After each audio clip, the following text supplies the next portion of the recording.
Hawk, we did it. Crazy. I'm in. Sorry for the late stream. I'm really sorry. But this time it was not my fault, I can tell you that much. I was waiting and waiting for this moment for at this point, I think it's 80 minutes, closing in on 90 minutes. So yes, I mean, I was ready. I was so ready. But what can you do? Sometimes it just doesn't work. There we go. Welcome, welcome everyone. So yeah, so I saw that we got the, I don't know, news from ArenaNet that we now get to get the names for tomorrow's reveal. It will be the Amalgam and the Conduit. And I think both of them are actually very interesting choices of names, because the Conduit looks like very engineer focused, but it could easily be also the Revenant, because the Amalgam is, as far as I know, some kind of metal mix, and it very well suits to the engineer because of metallurgy and quicksilver and that kind of stuff. So I think that is very fitting for engineer, but like I said, the Conduit can easily be like engineer as well. And I think both of them also could fit the Revenant, of course. I actually don't know. I think this is actually, they saved the, so to say, the most not unique names for last. So probably we will be quite excited, hopefully tomorrow, when we get to see the real names of it. I don't know how the lore works and if it will be a dervish. I personally don't expect it, to be honest, at this point anymore. But anyway, I'm excited to see what we will get. Really, that's not good, Q. That's not good. So the favor of the festival, I can tell you how you get this. So the dailies during the Festival of the Four Winds, it's split. The Festival of the Four Winds has, so to say, two parts. The first part is in the Crown Pavilion, where I'm currently in, and the second part is in the Festival of the Four Winds. So it's in the cliffs, labyrinth cliffs. And the same goes for the dailies. So for the dailies, you want to get the favor of the Bazaar, which is from the Bazaar, so the Sephirite part, and then you want to get the favor of the Pavilion, which is from the Pavilion. So from, for example, killing Watch Knights or killing those legends in this pavilion here. So if you get both of them, you can combine them and get this festival. How is it called? I don't know. If you combine both of them together, you get, where is it? I have it somewhere.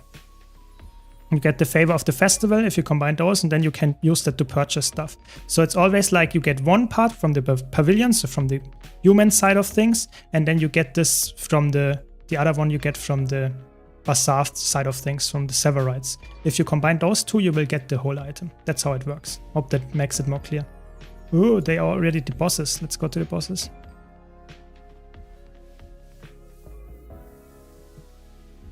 Yeah, it's good that you're back then. It's good that you're back.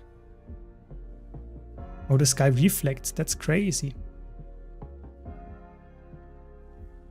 Yeah, the scam part. I would say don't invest any materials. Always sell your materials. Don't invest anything in the boxes if you're not feeling lucky. You know, I am so unlucky in the game. I will never invest again in something like that. So yeah, I would not recommend purchasing any Sephirite lockboxes from the event, only for the daily. That's it. Never do anything else.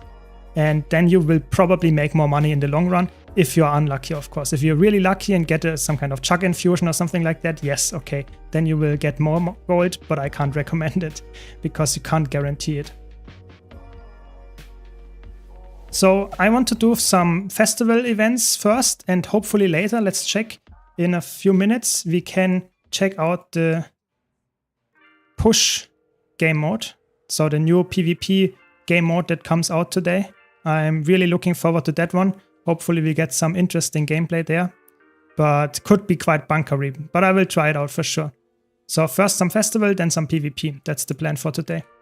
Just some relaxed gaming today, nothing crazy. The meta changed so much in World vs. World, it's kind of hard to choose a new class to play. I mean, in World vs. World, you can just play all classes that you enjoy, because there is nothing that is absolutely garbage. But of course, some of them are a little bit better than others.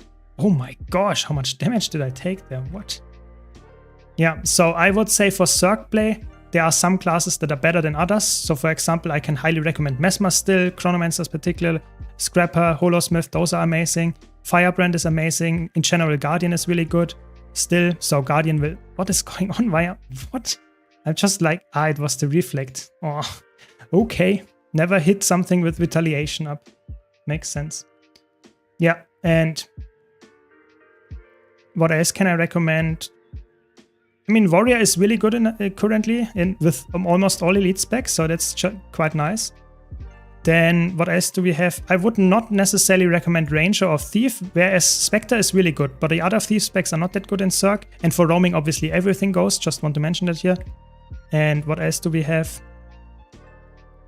Elementalist, always good, and Necromancer, always a good choice. There are a lot of really good classes right now. I just would say don't play...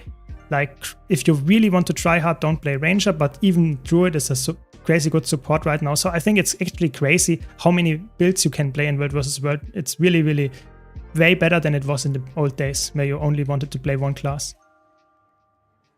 I'm on EU, but I'm a partner now, so I can swap around. If I had some event going on in A, we can also do that as well. I did actually not check out the World vs. World category in SC yet, because obviously they are PvE guilds, so I'm not sure if they are the best for World vs. World, but I will check it out actually if it's like, if you recommend it, because obviously they are a great site and I really want to like promote their stuff because it's actually really good. What do we reckon for Revenant Engineer spec names? So we already know the names actually. They posted a blog post today where they told us it will be Amalgam and Conduit, but we don't know which of those we will get. So it could be Amalgam for Revenant or for Engineer. Yeah, and I predict actually to be the Amalgam for Engineer and the Conduit for Revenant, but it's not guaranteed to be honest. Could be both. Could be both. There we go. That's it. And we still need some Watch Knights killing. Glad you like it, Q. Glad you like it. Always happy to hear that. I'm actually quite hyped. To be honest, I'm like really, really hyped for the upcoming classes. I'm actually, that would be the most hype that I have for those classes that we already got. Those were the 6 ones that we got. I'm like happy. But I think if I had to choose like 2 classes that I really wanted to get the information on, it would actually have been the Revenant one and the Evoker. So I'm really looking forward to those 2 because those 2 are like really, really like exciting for me. So I'm really hyped about those and I really hope that they will actually live up to that hype and not be like, oh, not that good, boring class design. I really hope they will be exciting. Yeah. Yeah, it's crazy. I mean, they have a good website, you know, they can use it and that's good, you know, and I would rather have someone having all the builds on one website than having like no builds at all on websites. So I'm actually looking forward to it. Welcome, Seblo. Welcome, welcome. In ranked PvP, are there any classes? I mean, the thing is, yeah, let's answer this question because it's actually a good one. Give me a second.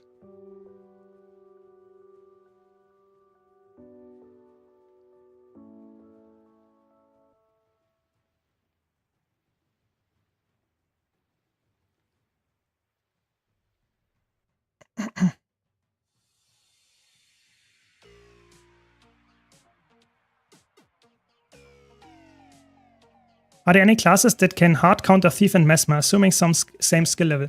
So hard countering classes for in general for Thief and Mesmer are classes that are just like really hard CCing them when they engage because they don't have that much stability uptime.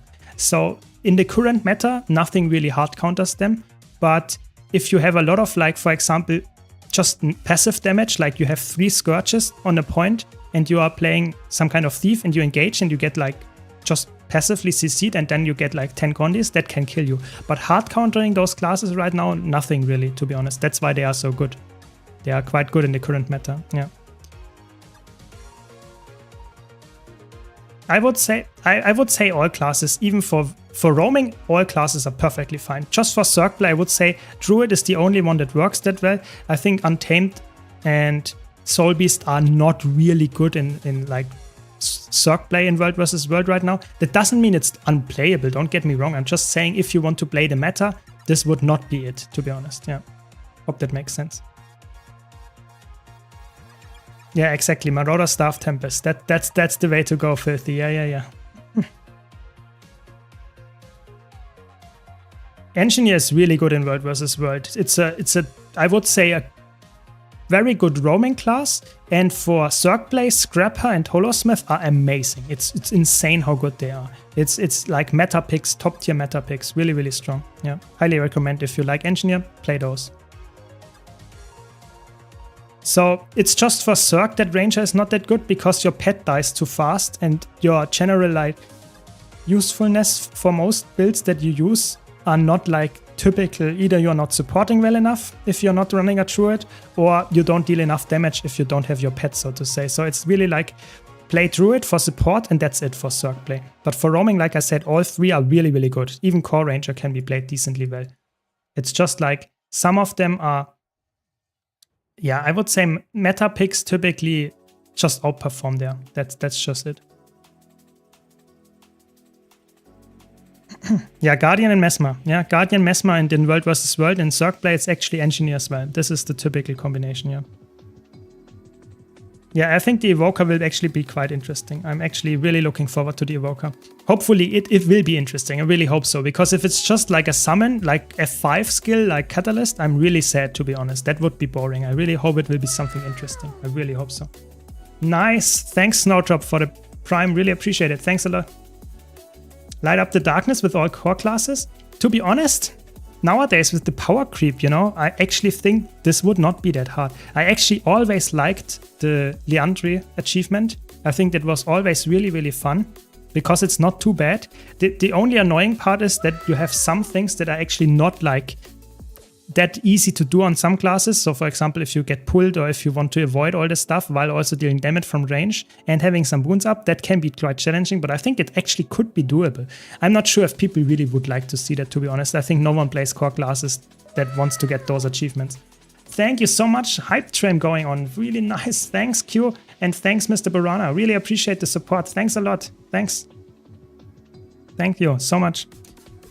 So, I mean, Elementalist will get the Evoker, and I'm looking forward to that one. Really hope so. Yeah, yeah. It could be core Elementalist with another pet. It could be. You know, there is no proof that there will be more interactions than just this Firefox. I really hope it will not be only this, but it could be. It really could.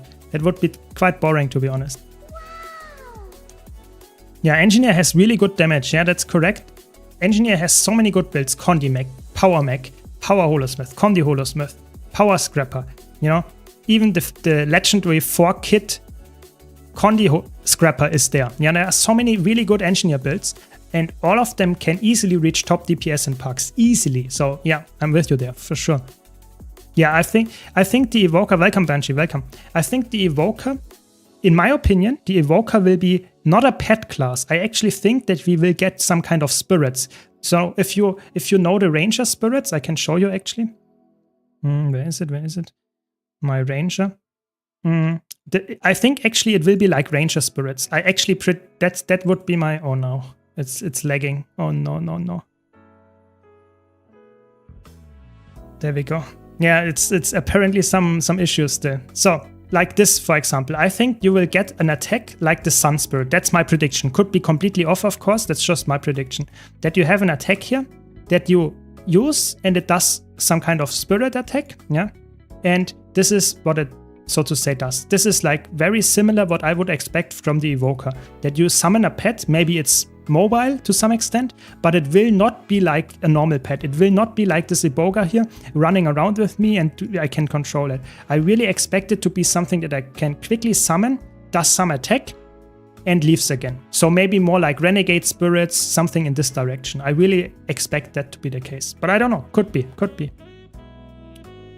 No, they have not said what the new Engineer spec will be, but we know it will either be the Conduit or the Amalgam. Those two are like the two names for Revenant and Engineer, but we don't know which of them will get which one. So really looking forward to that.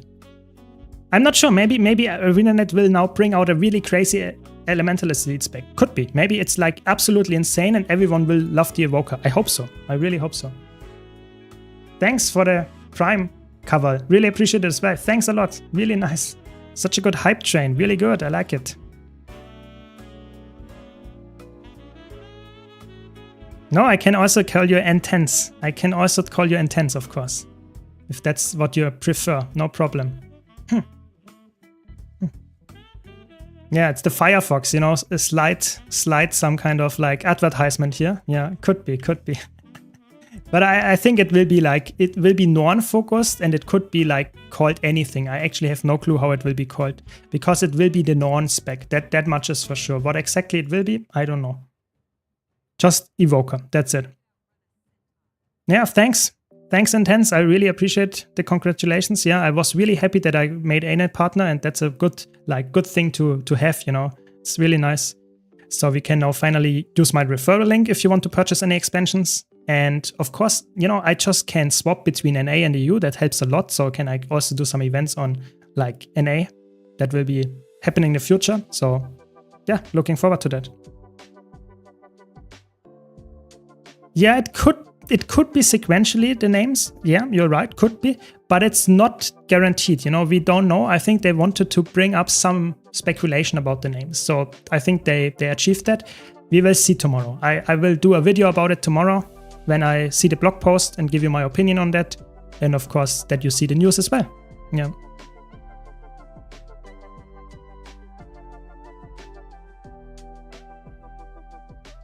Yeah, that's nice. I think Intense is fine, you know. I think that sounds like a good name to me. Thanks for your support if you buy it, yeah. Is the event just about the Gamba and the fun? No big gold? So this event is one of the like biggest festivals in that regard, because you have this part here where you have this boss splits, where you have to kill 6 bosses roughly at the same amount of time. And this is actually a decent gold farm. So if you do this like quite organized, you can do that very fast now with the power creep. It's actually really easy to do, and it's a decent gold farm. So if you are in for the gold, this is actually a decent gold farm. The Festival of the Four Winds part, so where you have to get some kind of boxes and purchase them with some loot, that is just fully luck based. I would say this is not something that I would recommend, but this part here is actually a good gold farm. And what I also want to mention is there are so many other festival things, achievements and stuff to get. If you did not get them the year before, there are so many things for you to do. For example, here in the gauntlet, on top on those things here, there are some, how's it called? Yeah, NPC fights that are actually getting somewhat challenging. You know, there are some achievements there that can be quite tricky to get. It's not too bad, but it is a fun activity to do. So I would say if you're up for some PvE, I wouldn't say crazy challenge, but solo content, this is amazing. It's actually a really fun thing to do. And I can recommend. So I personally really like this festival. It's one of my most favorite festivals, to be honest. Just because it's quite big, and the stuff that is added here is just nice content. And maybe there's some nostalgia in there as well, because this festival was like back in the old day. It was such a good farm for precursors and that kind of stuff, because you got so much loot here. But it sadly not. Like it's more like you focus on the champions, you do that and that's it. But it's still a really good farm for gold. Yeah. Yeah, we will do some NA events. It depends, of course, what we want to do, what is actually like happening. Of course, we need some people to do that as well, but I will do that in the future for sure. Maybe some raid trainings or something on NA. Yeah. If I make Gen 1 weapon with starter kits from Wizard's World, can I sell it? Yes, you can. Yes, you can. That's actually one of the biggest plus of those Gen 1s, is that you actually get to sell it if you don't like it. So just make a lot of money by doing that. Yeah. That is true. Oh my god, this guy is teleporting and knocking around. It's insane. There we go. So let's go to the bandit one.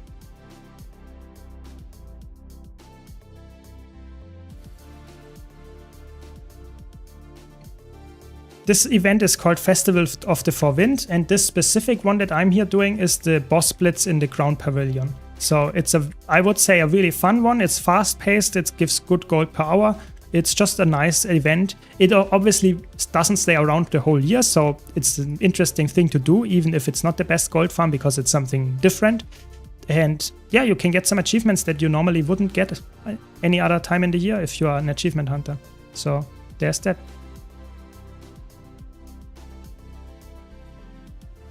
Yeah, okay, maybe it's not the best gold per hour if fast farming gets 13 gold per hour, but I guess it's not too bad. You know, there could be worse.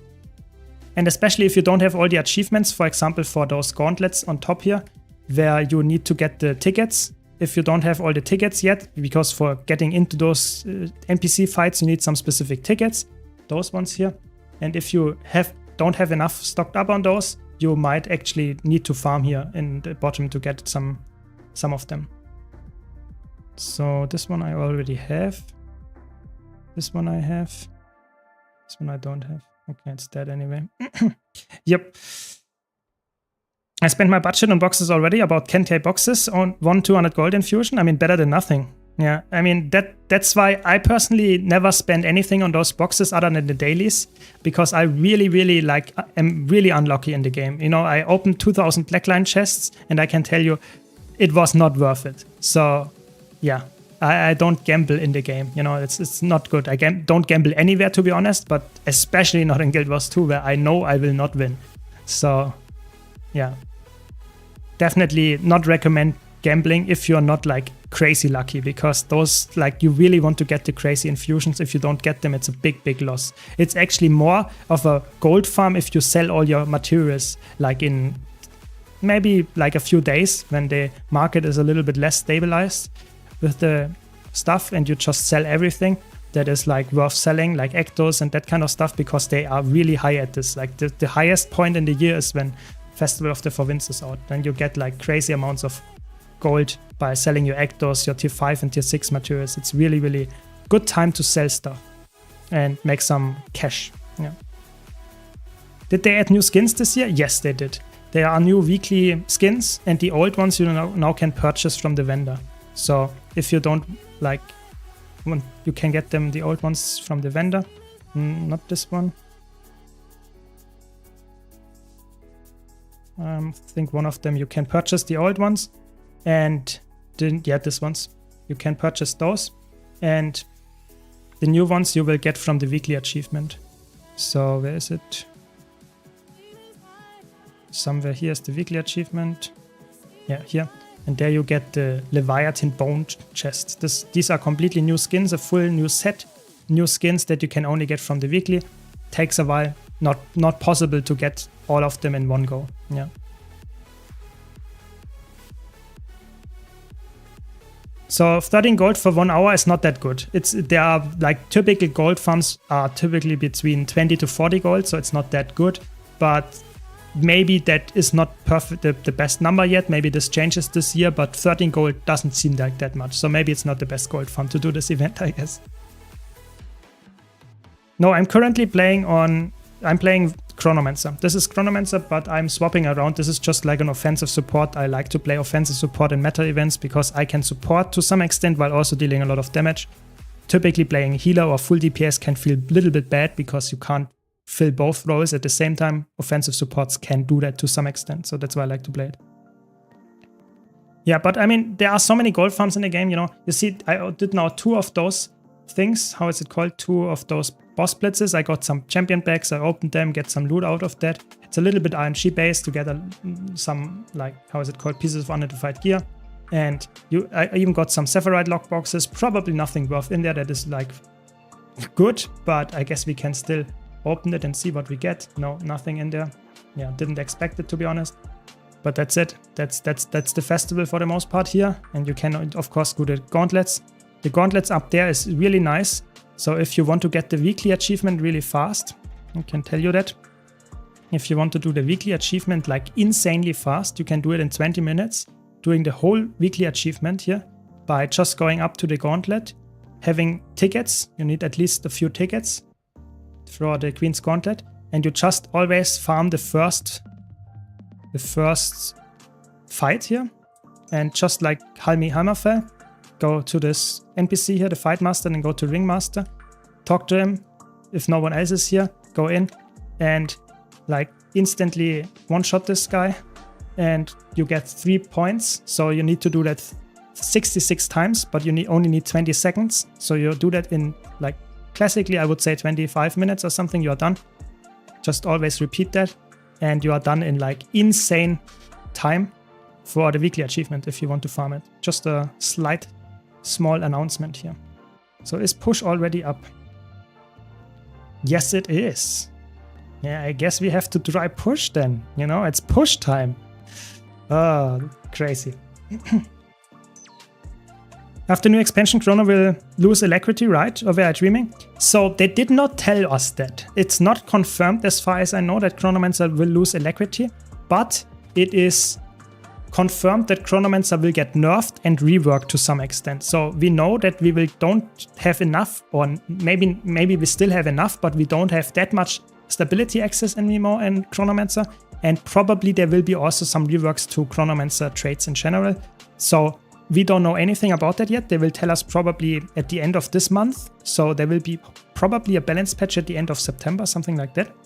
And there will be probably a preview of some kind of like balance patch preview. Okay. Thanks. What? Why did I get removed? What's going on? Okay. Yeah, so that's the prediction there. Yeah, maybe I will be Paragon mine, you know, could be. I mean, Paragon to me looks, I would say in competitive modes, stronger than it looks in PvE. In PvE, it's really the gimmick. It's really the gimmick of having the invulnerability for your allies. This is the gimmick. But what I always think about Paragon, okay, let me just queue up, please. The gimmick that Paragon has is only the elite skill, yeah? And it provides good boons. But for example, a quickness berserker healer is still, in my opinion, providing the same value, probably even more value than the Paragon without the elite. So in my opinion, I would just run a full DPS Paragon, running this elite skill and having the similar, like, so to say, usefulness, and using some kind of healer that actually can provide all the other stuff like stability, H's and that stuff on top of that. So I personally think Paragon is a good support, but I think it will not be like insane. Yeah, it will not be like absolutely insane. That is at least my prediction. Maybe it will be absolutely crazy. Could be. So let's see if we can like at some point get into any push match. You know, the last time push came out, I already had some issues. Hopefully this time I can actually get in and get some fun matches going. But I don't know. We will see. Is it worth buying Black Lion supply? So it depends. I would say for most people, it is like Black Lion supply is okay. It will, so to say, reduce the amount of farm that is necessary. So if you want to... Come on. Holy shit, it's so laggy. It's crazy. Gem store, please. Okay. Thanks, Heavenfire. Nice, you made it. Welcome. You made it. Thanks for the sub. Really appreciate it. Thanks a lot. So it's so laggy, I don't know. I wanted to show you that. But it's, in my opinion, it can be worth, but it is not something that I would invest gold in. So if you are willing to play the game and farm your stuff yourself, I think that is good enough. I think then getting the Black Line drop is not necessary. But if you don't have time, for example, to farm a lot of the maps, for example, for all the stuff that you want to get that is account bound, then it can be worth it to actually get some like help there. I think it's not worth for everyone. That is the common sense there. Yeah, I was actually having some issues for like almost 1.5 hours before I started the stream. So I wanted to start at like 2 hours ago, but it did not work. So now I'm finally in, but apparently I still have some issues. You know, I want to get into PvP right now. It doesn't work. So we will see. I think they have some server problems, connection problems. Yeah, not good. Your body is ready. Nice. Yeah. No problem. At least they unlocked a title worthy of a member of Summer's. No. I actually have a really cool video coming up. I was like working like the whole yesterday and today, some before the stream, working on this video, and it was like, this video has some fish in there. I can tell you that much. It's like, it's hot. It will be nice. I can tell you. I'm really hyped about when I release this video. It's good. It has some fish in there and a lot of memes. It's good. I'm really looking forward to that one. Welcome, Senshi. I'm following your spear cutter build and I find myself dying more compared to a celestial build. Yeah, of course. So the idea here is, do you run the spear catalyst build if you have some group scenario where you are not alone? As soon as you are alone, celestial will come out on top. That is just the fact. If you are running a meta event or any kind of open world boss and you have allies around, the catalyst build that I provided with the spear is better because it has more damage output. But as soon as you're alone, you will really feel that you don't have the defensive stats of celestial. Then I would rather recommend going for my celestial tempest or my celestial hammer catalyst. Those are way better for soloing. So just wanted to mention this here. Anything worth grinding for at this event? It depends what you want to do. I personally really like this event because there are a lot of achievements to get. So if you want to go for achievements, there are a lot of them to get. I really like, for example, the Queen's Gauntlet achievements. Those are achievements where you have to fight a specific boss, yeah, just single boss. And this boss has some really hard hitting attacks sometimes. Sometimes you can even increase the boss's like challenge by adding some gambits to it so that it hits harder, has more health and that kind of stuff. And some special mechanics, maybe fights multiple bosses at the same time. It's really fun and you get some really cool achievement names. Yeah. So I really like that.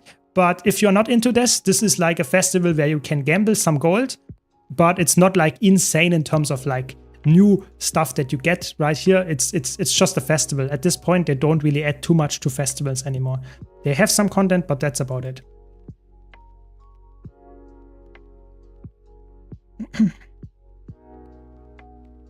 Finally, Summer's cooking video. Yeah, I mean, something like that. Yeah, no, I'm joking. Yeah, the mini-map is interesting. What the fuck is this mini-map?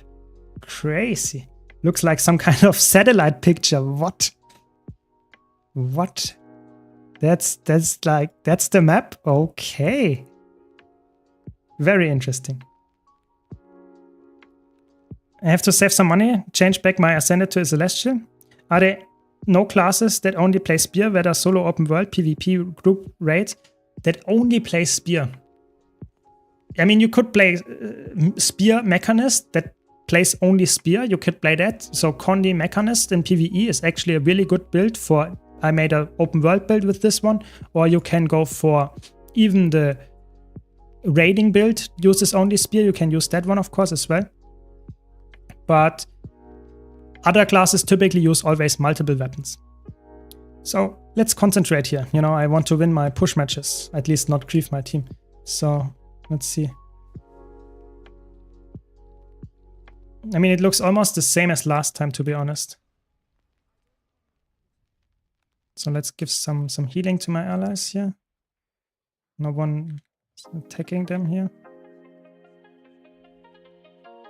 Okay, it looks like...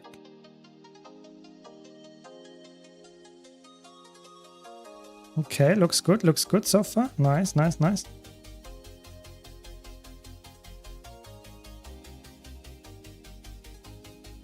I mean, you don't have to stand... That's the classical, like, starter mistake. Don't stand as multiple people in this push card. Will just decrease the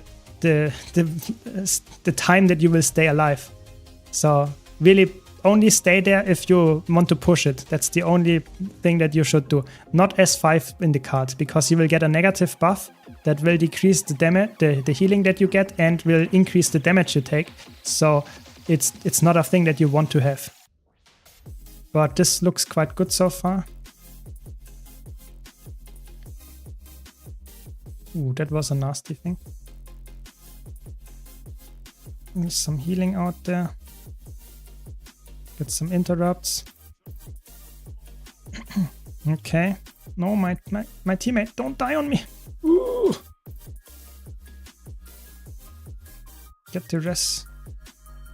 Yes, there we go. Nice, we did it. I think this is like... That was a vengeance, okay. Still in vengeance, but okay. Okay, I guess. Ooh, I'm not sure if I can give you the heal here. Give some healing to the allies. I mean, it looks quite good, to be honest. Looks quite good. Yeah, I mean, this looks This is like a weird map. It doesn't fit the Guild Wars design at all, to be honest. Guild Wars 2's design. It's crazy. But I mean, I take it, you know. If it's like good enough. Oh my gosh. I'm not sure. We have to get the rest here. The rest. Yes. Nice. We did it.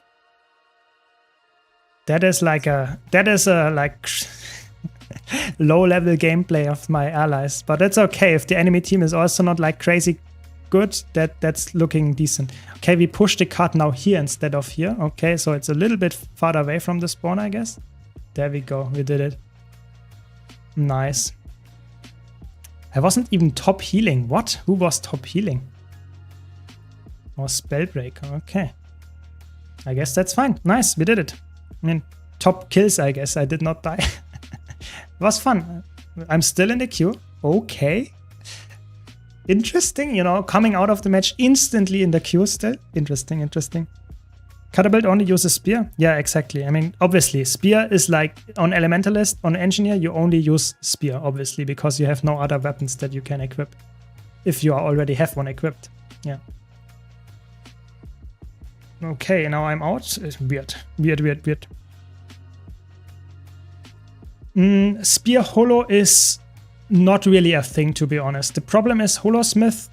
I mean, that's not true. You can play some kind of Condi Holosmith that is actually decent. You can play that. It's actually a good build for, especially for Condi Fractal CMs, but it's really challenging for what it offers. So there is like, if you play Condi Mech, you will probably outperform in 90% of the cases Condi Holosmith, because Condi Holosmith is way harder to play than Condi Mech is. So I would really recommend you to try out Condi Mech, but if you really don't like Mech, you can easily go for Condi Holosmith with Spear and will have a fine time as well. It's really good in Fractal CMs, but in all other content, typically Mech outperforms it. So yeah, sadly true. Yeah, they have a different like response thing as far as I know. I think they reworked the death timers to make it a little bit more like you can't like feed that much. But it is way more punishing, I think, to some people at least. So let's see. I mean, this match looked quite fun to me because I was like healing and not dying at all. But if your allies are dying like off screen, that can be quite punishing with a lower death timer. So yeah, we will see. I mean, I play some more push tonight, so could be like going in either direction. Maybe I like it. Maybe I'm really like sad about it. But we will see. Yeah. But as always, if you have any questions, any comments, any feedbacks, please let me know.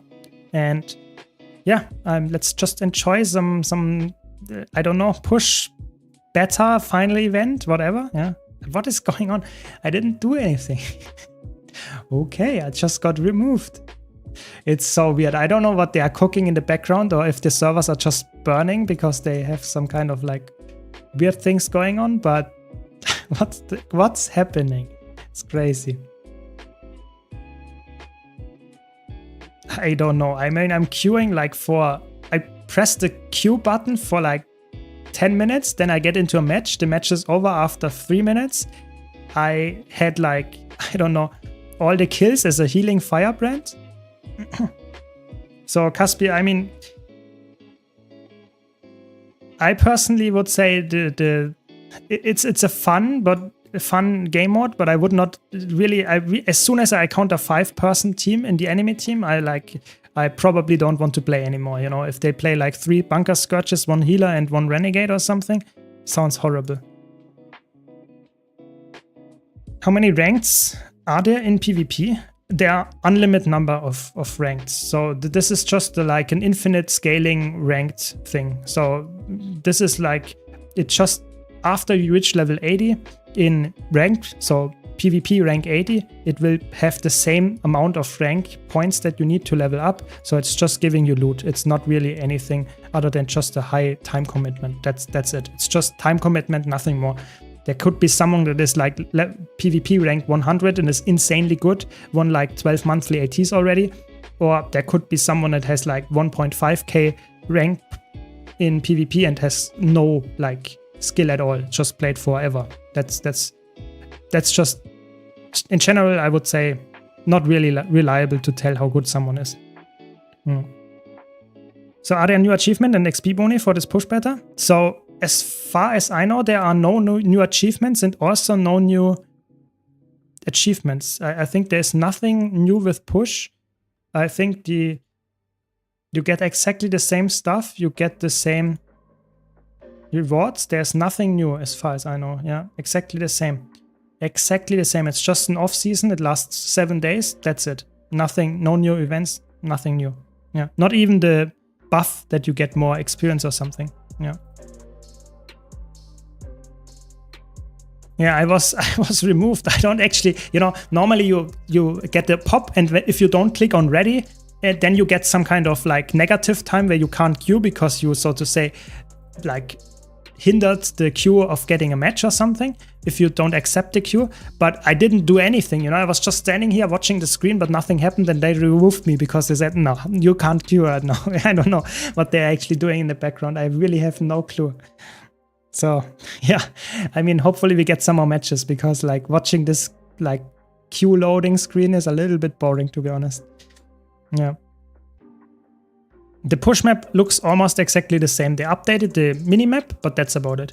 Yeah, I mean, if they really meant the ladder in like the leaderboard, there is really like the 250 you will see, and that's about it. But the first one in normal ranked will get a specific, like, how is it called? Specific title. So the first one will go God or Goddess of the Arena, that's it, and then it goes down to 250. So if you're in the top 250, you get a title. But in push, everyone that is in the 250 will get the same title, Object in Motion. And this is a title that obviously also existed before, so I already have that one.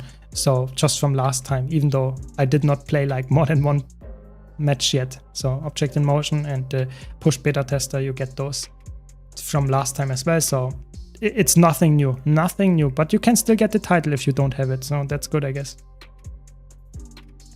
Which reward track do we need in PvP for the legendary armor? So you would go for the PvP reward track. Where is it? Glorious reward track, this one. You want to go for this one because you get the mist core fragments, which you need to get the PvP armor. So this would be the one that you should get, and you repeat that like multiple times and then you will be good. So Glorious reward track, that's the one. But it's not like insane. You need it like, I don't know, 2 times, 4 times maximum. It's not too hard to actually complete this. So you will have probably completed this part of the legendary earlier than having, like, for example, how is it called? Those Ascended Shards of Glory. So yeah. Object in Motion is such a good title for Super Speed Scrapper. Low approved. Yeah, I mean, it's actually also a trait in Scrapper, and it makes a lot of sense to have that title in as well, because push is fitting, the title is fitting to Scrapper and Super Speed. I don't know, I think some titles are really, really good. Sad is just that in Guild Wars 2 titles are not really like prestigious anymore. Like there are like 3 titles that are somewhat prestigious, and that's about it. So I think it's fun that they have so many cool title names, but sadly they are not really meaning too much. It's just like for the roleplay and lore reasons.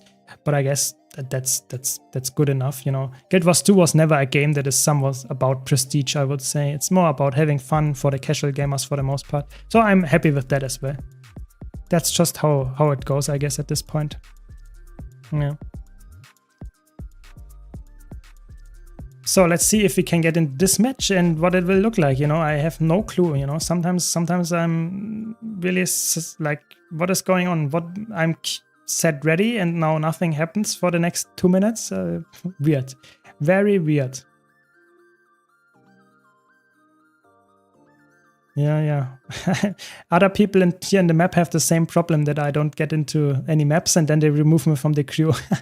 So weird. I would really like to see what's happening in the current like state of ArenaNet. Like, are there like absolute panic in the server room or something, or are they just like, the usual stuff? New patch, new problems, or new patch, old problems rather. So I would really like to see what's going on there. I got my chest from races 30 minutes after doing them. Yeah, there was some like crazy problems, not only with logging in. So I was waiting to get into the game for over 90 or over 80 minutes. That was a problem, but also in the game were problems. I heard people were not able to join any squads. They were not able to write in the guild chat. I heard that people were like you not getting any race rewards forever, like even though you completed the race, nothing popped up and it took like half an hour to get them, or that you like want to get into a push map and you just say no, it's not working, you will leave the queue. So really weird. I really would like to know what's actually happening, what's the problem. Also the gem store is a little bit buggy, it doesn't load for me, so I think there will be a fix quite soon. If the gem store is not loading, that's typically a really heavily problematic issue for them. So let's see how long they take to fix it.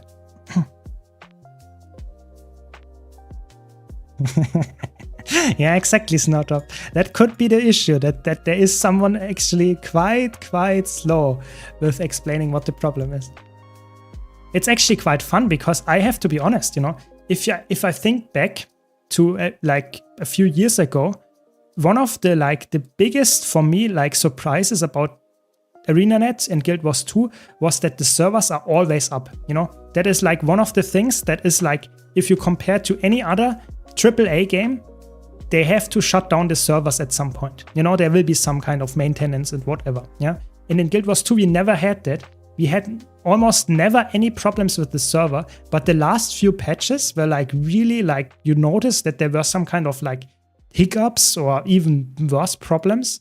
So I actually don't know why is that? What's the issue with that? So I don't know. Maybe they just have some more issues now with the servers. Crazy. Yeah, I mean, problem with the queue when the season changes, that's not too like new. That happens somewhat often, but that you can't log in, that you have some kind of like communication issues with the chat and the races and that kind of stuff. That is something that is not always happening, to be honest. That is now in the newer patches, in the latest patches, that happened more frequently, yes. But like a few years ago, that was not happening. So I'm not sure what they changed, what is the problem, if they just have too much content or too many issues with the servers nowadays. Whatever, I think it's just not feeling that great. Playing on patch day is a little bit painful. You know, how long am I in the queue time now? I don't know, it doesn't tell me. It's like at least like 10 minutes for this queue. So let's see if I will get a match tonight. Gemstore not loading is not an issue, it's in salvation. We are free from the gemstore. Yeah, I mean, for some people that is true. I mean, the gemstore is like always seeing the most stylish, flashy skins in the gem store really is like pushing them to buy some gems. Now you don't see them, you can't buy them anymore, yeah? Makes sense. Is Engineer still bad in PvP? It depends who you asked. I personally would say Engineer is in a decent spot.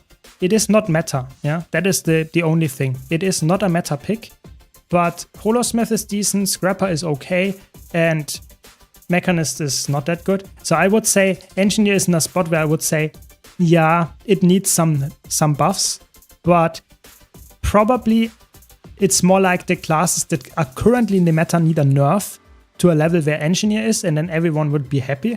Because I actually think Holosmith and sometimes even Scrapper are actually not too bad. The problem is more that you have some really obnoxious builds that are currently in the meta, and they need to go. I really was expecting a nerf to Scourge today, or at least some kind of hotfix, maybe even to Power Mirage and Renegade.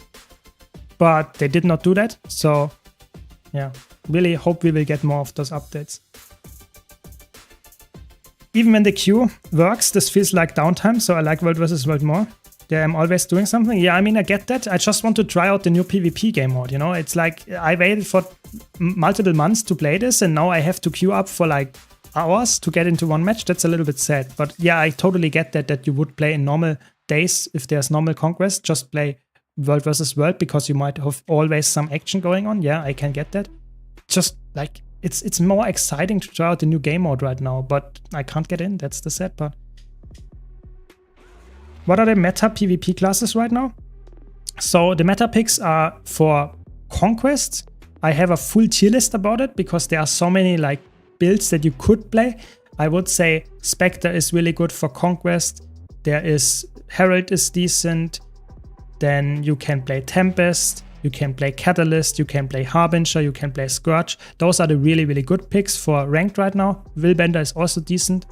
And then you have for really big like 5 versus 5 high competitive matches, it looks a little bit different. You have way more bunker, but if you are somewhat new to the game, you probably don't care about that and just play ranked. So I would say for push, you play Tempest, Chronomancer, Firebrand, Spellbreaker for healer, and you play typically some kind of bunkery, Scourge, Renegade, something like that is decent, maybe even Druid, and some DPS like maybe Mirage, maybe something that has a little bit more sustain, maybe like Condi Necromancer, stuff like that works. There are so many options. So pushes, we will see what the meta is. Really interesting when I get into a match, you know. Welcome Kyros, welcome.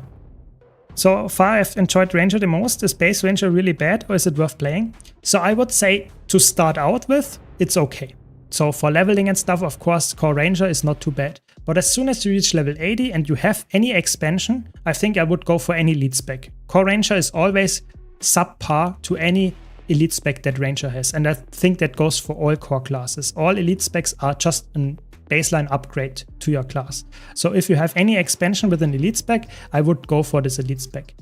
But it's not bad. It's just if you want to go into play endgame content in Guild Wars 2, you will notice that Core Ranger is like, it's not like absolutely bad. You can clear all content with it, but it will be definitely way worse than all the elite specs. So keep that in mind. So I hope that helps you this answer here. But yeah, I can't tell you it's like the best class to play. You know, core classes are just not on top of the leaderboards. What's going on? You know, come on, just let me in the match. I think it will not happen. I might just wait for the rest of the elite specs, but I think I'd rather pick a class. I like more than one spec. Yeah, I mean, that's the thing. I personally would say Guild Wars 2, you start out one character, pick a class that you enjoy, that you like the look of, and level it to 80 or something, and then when you level 80, play a bit, and if you don't like it, you can easily swap to another character and play again. You know, it's so easy to level a character in Guild Wars 2 after reaching level 80 and playing a new elite spec and just getting into it. It's really alt friendly, I would say. You can easily swap your characters, so don't worry too much. I bought all the expansion, I just really like the ranged bow playstyle. Yeah, I mean, then you will really like the new upcoming elite spec for Ranger, the Gale Shot, because they will get guaranteed a bow. It doesn't matter which weapon you equip. But I would say if you're Ranger enjoyer with the bow, I think there are many builds that could use a bow, but nothing of it is like insane in terms of DPS. So Power Soul Beast can use a bow, Condi Soul Beast can use a short bow, but they are somewhat niche. That's not always the best option. I think short bow is a good Condi option, but longbow is always overshadowed by spear, by axe offhand, by greatsword even, and of course sword main hand. So the problem is like Guild Wars 2 Ranger is sadly the longbow is really like not a good weapon anymore. It's really power crept, I would say. Sadly, really sad. Welcome Arthur, welcome. Welcome Danosh as well. What would be the cheapest way to get ascended gear besides Wizard's Vault if not crafting? So the cheapest way, I mean I can also show you because this is like, I can't leave the queue anymore. Okay. That's insane. So the cheapest way to get after the Wizard's Vault stuff would probably be going to do fractals, raids. What? The match is about to begin. What? So you can speak to this guy if you're doing strike missions.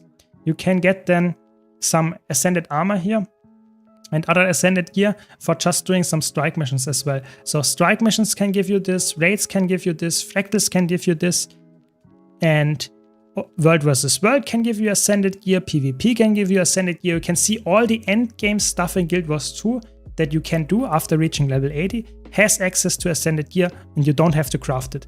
As the best one is by far the Wizard's Vault, that much is for sure, because there you get the, so to say, free, just using some Astral Acclaim to get it. It's really, really good. And you get 3 pieces per rotation, so that means that you can, after 2 rotations, get a full armor set. But in the meantime, you can also get it from World vs. World PvP and PvP endgame. So I would say, do what you like, find some kind of build that you enjoy, and you will probably have a way to get the ascended gear. Yeah. Hope that helps. Yeah, PvP obviously currently not working. I don't know what's the problem, but yeah, currently not working. Okay. Okay, whenever I map swap, I get this Q pop. Okay, okay, okay. Very interesting. Yeah, I think that might not be the day of playing this. Yeah, okay, I guess let's do some strike missions then. Maybe if I can log into my character. Okay. What's the best way to get Imperial Favor? Best to say Precursor, Gen 3s or full Legendary through TP? So I have a full guide about Imperial Favor. You can check it out. Give me a second. I can also link it here.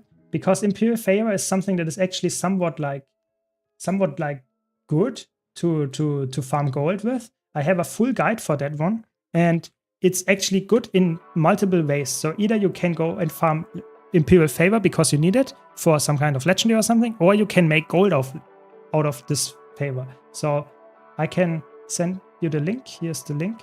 This is the video that I meant about Imperial Favor. It's in the Twitch chat if you're wondering if you're on YouTube. But yeah, so let's create. Oh my god. I clicked this button. It takes like 10 seconds to load. Okay. Okay, hopefully we can complete this.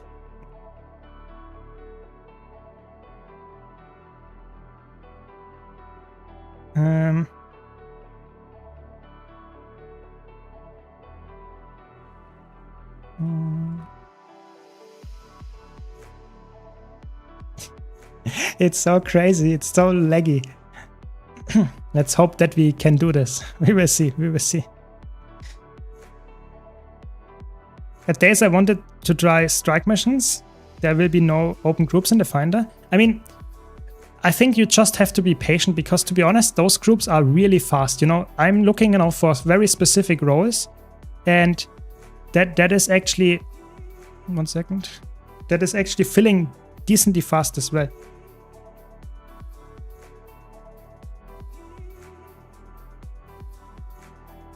Very good.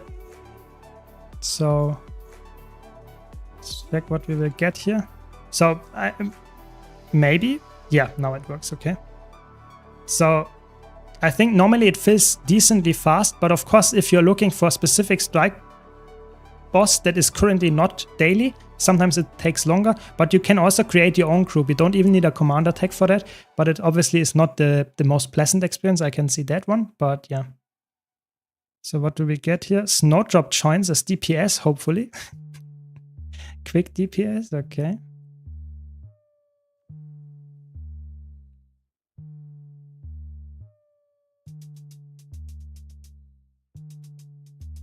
Okay. Oh my god. Okay.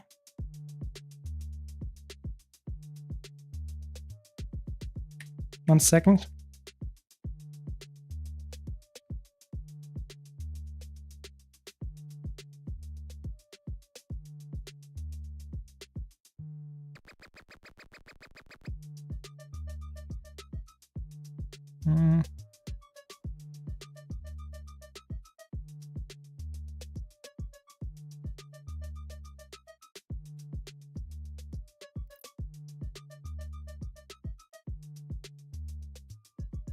There we go. You only need DPS now. Very good.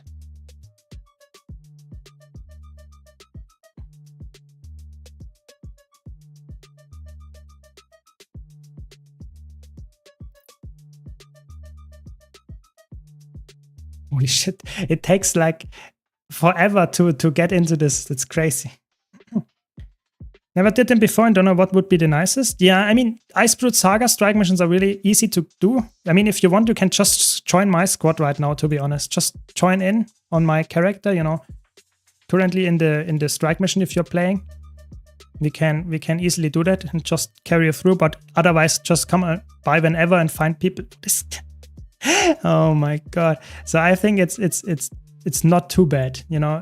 Finding a group for the Icebrood Saga strike missions is actually quite easy. They are easy to get into, not hard to do if you don't play the healer. I think the healer on Bone Skinner can be a bit stressful if you don't know what you're doing, but other than that, not too bad, not too bad.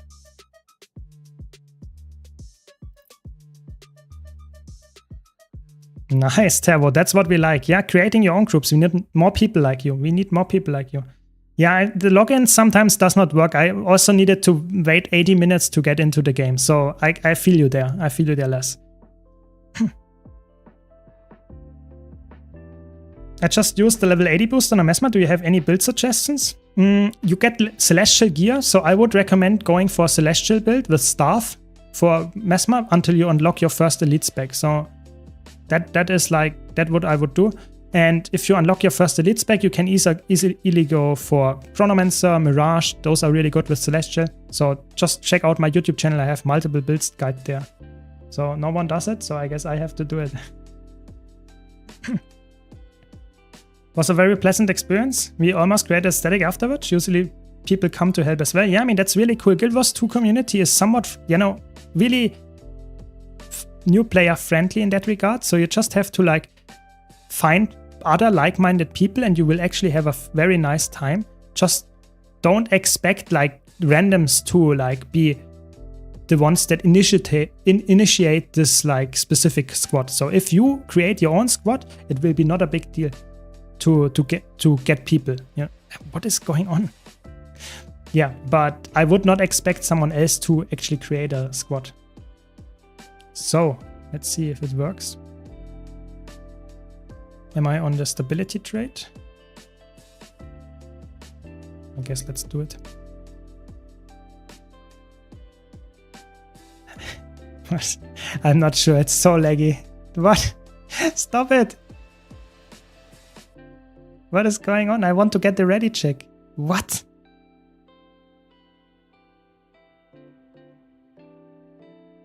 It should work. Okay, now it works. What's going on? It's crazy. You saw it. I pressed the button and it just disappeared without me doing anything. It's crazy. What is actually going on? It's insane.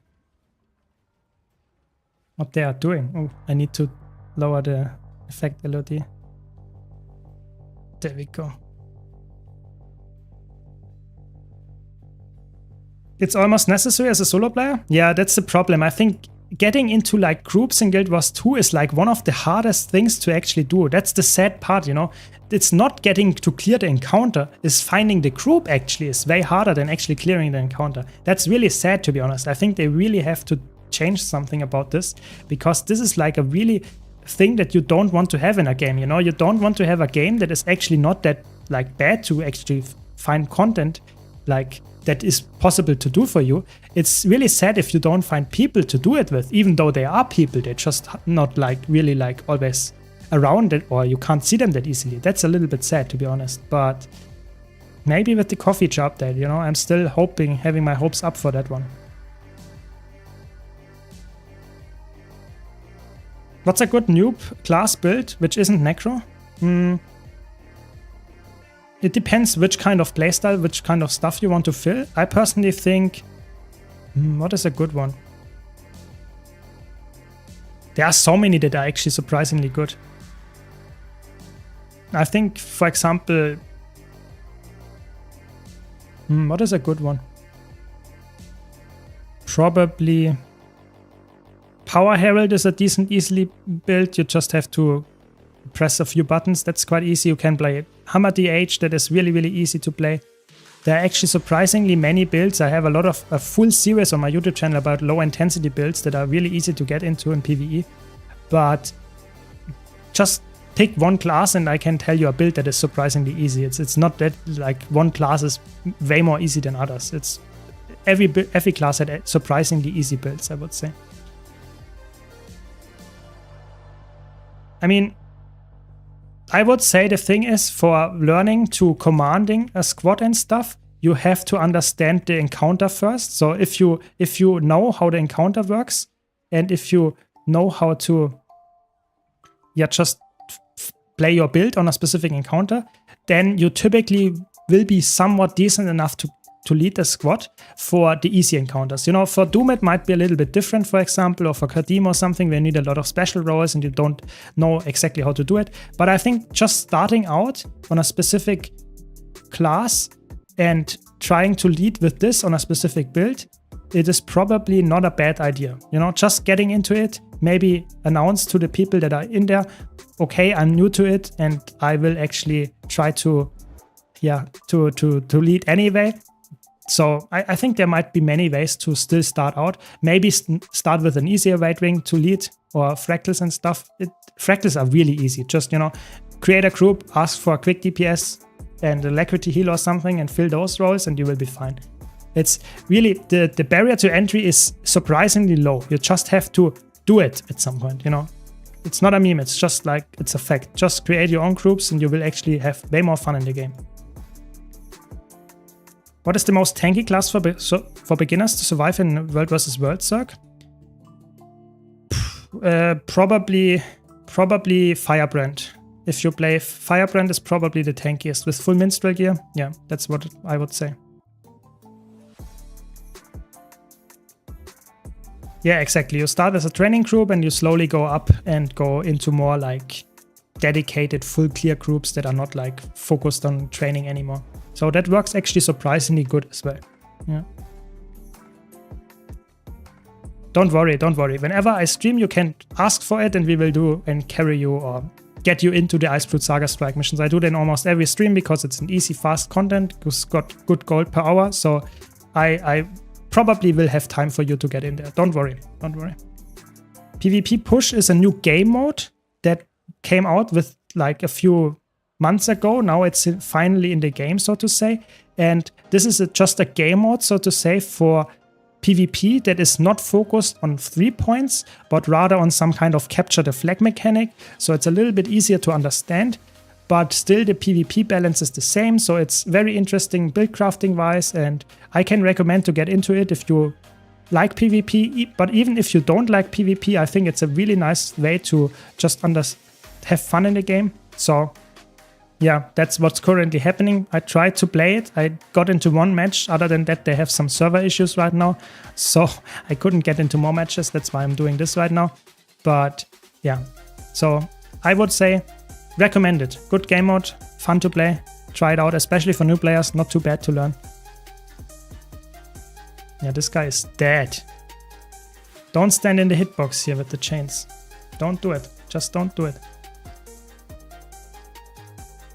Yeah, the Herald meta build for raids and strikes and fractals and stuff is really easy to learn. Herald is really easy. The quickness upkeep is so easy. Your DPS is good, not that good, but good, and very easy to learn. It's really good build because it will find, like, for example, understand that some builds that are really hard to play are oftentimes not performing as well in real fights because you have like chaotic situations and you will not succeed in getting the most damage out. But Herald is so easy that you will typically perform way better in a real fight than you do on a golem, because you actually have easy time to actually reach the same number that you reach on the golem, whereas other builds will never reach the golem number in real fights. So I hope that makes sense. So I would recommend Herald for someone that looks for an easy build to play. Always. Herald is a good one. Ranger Untamed, yeah, Untamed is really good for new players in terms of like how broken it is. It is really, really strong. Oh my god, I don't have stability. Yeah, sorry guys. Was too far away. Yeah, so I would say Untamed has a lot of buttons, but it's actually not that bad to learn. And if you like understand a little bit of the mechanics, Untamed is like so strong. It's so good. In solo builds, in group play, it's really underrated how good Untamed is. Yeah, it's really like... Ooh.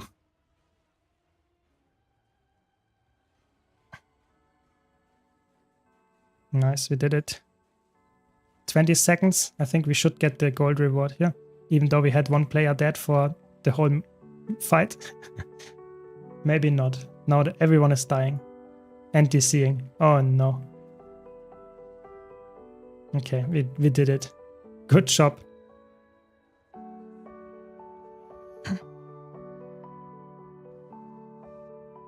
Is Vindicator also good for tanky in World vs. World?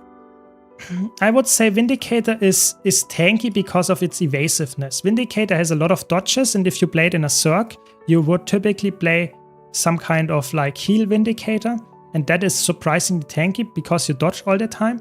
But it, in my opinion, is not as tanky as, for example, Firebrand because you have more toughness there and you have more access to stability and stuff. If a Firebrand or if you are on a Vindicator, you don't have stability, you get caught, you are dead.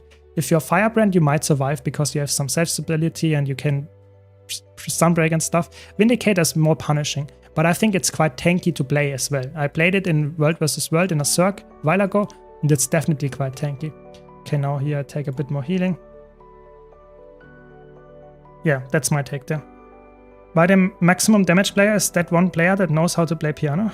Yeah, I mean, that can be true if the player, you have to understand, a lot of people that play the really crazy good DPS builds typically also know very well how the encounter works. So that means that most players that are surprisingly good on a class in a specific encounter, even though the class is surprisingly hard to play, they're just really good players.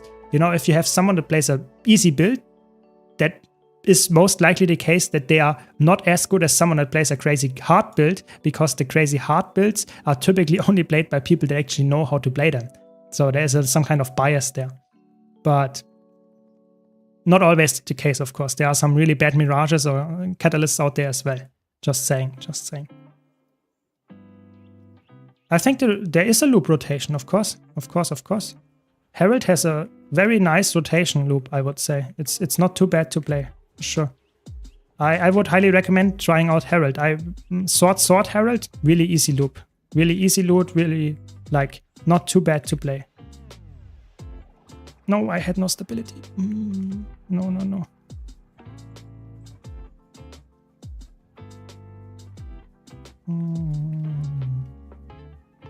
I really like Heal Berserker. I think Heal Berserker is really fun.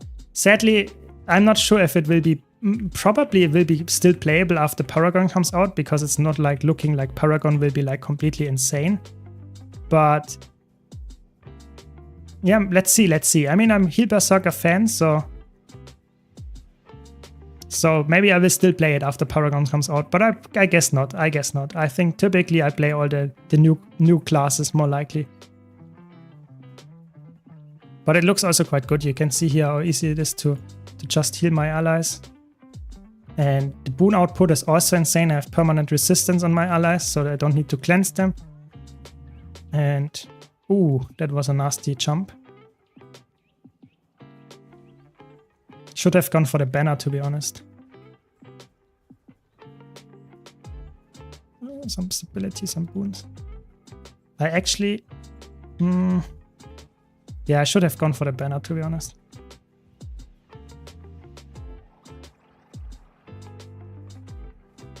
Yeah, but it's fine anyway. Hopefully. No one dies here. And that's why you should take the stability trade. Even on Bone Skinner. It's fine, we did it. Good job. I like to play Firebrand with pistols since Soto, but I'm still at chapter 6. Yeah, I think Firebrand with pistols on Celestial Gear is surprisingly good as a solo build. I like to play that one as well. I think I would not play it in a, like, crazy World vs. World setup or something. It's like a clear PvE setup, but it is really strong. You can play quick Firebrand with pistols, you can play full DPS Firebrand with pistols, and it's really, really good. Firebrand is really underrated. Okay, we lost the DPS player. That's okay.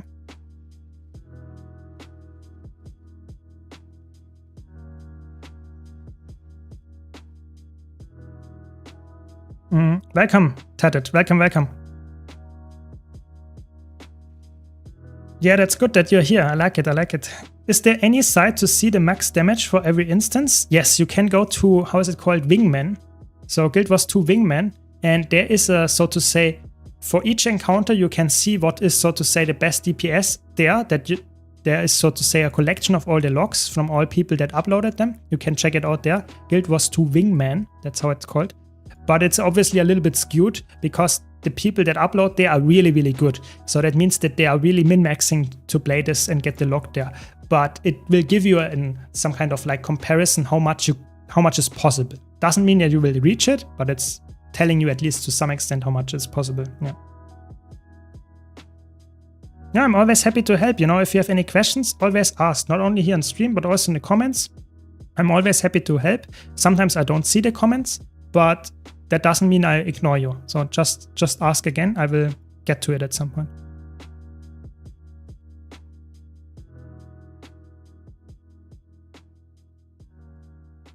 Do you know what is underrated? 4-kit Condi Quickness Scrapper. Yes, it is. It is actually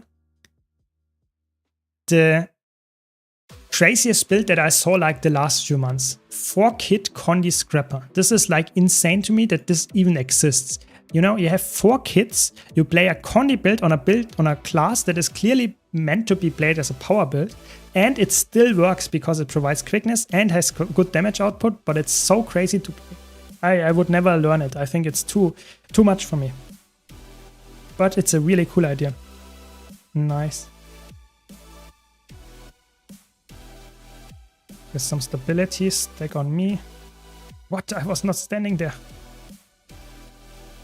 At least I did not lose my stability. Ooh. What? That was a weird interaction.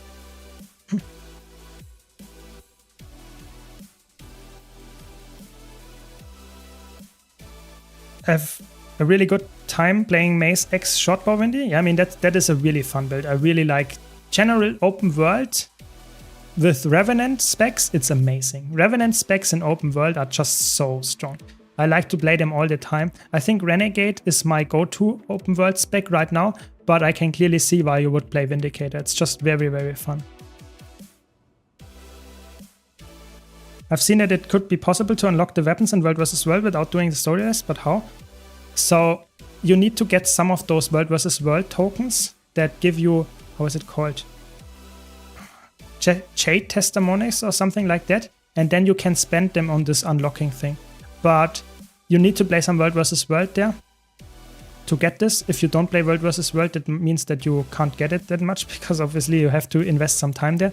But it can be faster than the story, but to be honest, it's like in one of the early story steps. It's not too bad, to be honest. You know, just go to the Soto story and you actually have a decent like time to, I think it takes like, maybe if you're slow, 2 hours.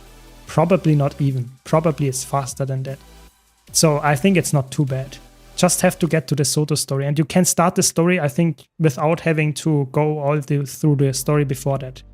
At least as far as I know. So I would recommend the story if you don't play any World vs. World. Of course, if you have them lying around, that might be a faster way. Let me swap, come on. Otherwise I forget, you know. I need the stability trait. There we go.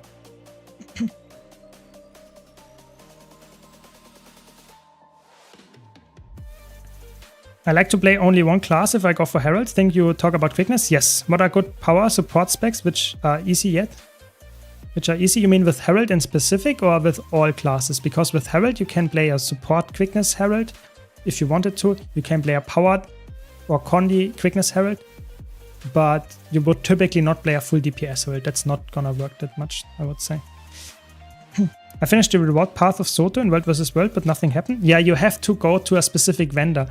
I can send you the link in a second after this, but you need to go to a specific vendor where you talk to him and then you have to unlock that stuff. If you get the full reward track, then you will probably have enough Jade Heroics or how they are called, and you can purchase it there. So you already have it, so to say. You just have to go to the correct vendor as far as I know. But I did the story first, so I can't tell you what's the time or how many you need for that, because I never purchased it, but I think I know where it should be. But maybe someone in chat can also link it. That was a lot of burning.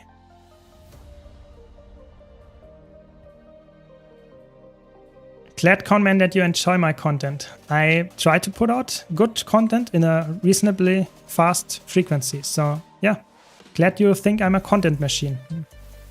That is good. That's good. I'm sad there's no actual tanks in this game. I usually play beefy, bulky classes that would just tank, deal decent damage and have tons of CC with a shield, but in this game it's not possible. So the thing is, I would say the game has some encounters where you need that. You know, for example, on Kadim 2, on Kadim 1, you have some encounters where tanks are really, should be beefy and should tank well. But it's really specific to encounters. And in PvE, other than that, you don't have any tanks. I think Luminary will be a really good tank spec, but there is no real encounter where you need a tank. But in competitive modes, especially PvP, if you want to go and play really obnoxious bunker builds, that works very well there. So if you have a Luminary build coming up with the new expansion, then this will be something that I would say is definitely like should be on your mind, because this is like a really, really good spec to bunker down your node. But of course, that only works if you're playing competitive modes. In Guild Wars 2 PvE, there is sadly no real space for a tank, because there is no reason. You know, you have the healer, which can fill this somewhat like fixated role. So by the boss, tanking in Guild Wars 2 doesn't require to have crazy amounts of stats. It's just like you want to avoid the damaging attacks with evades, with blocks and that kind of stuff. And you don't need anything else for that. You don't need to go really bulky, crazy tanky and stuff. That is not really the case. So maybe there will be an encounter coming that has that, and then we need that. That would be interesting. But I don't really see it. I think it's more a competitive mode thing, to be honest. Yeah, sadly that's the case. Yeah, I'm glad to hear that. You know, I'm trying to be the help for a lot of new players but veterans alike. So really hoping for good Snowdrop. I like it. I like it. Good help. You know, at least we have some smart people in the squad if the commander is sleeping all the time. So.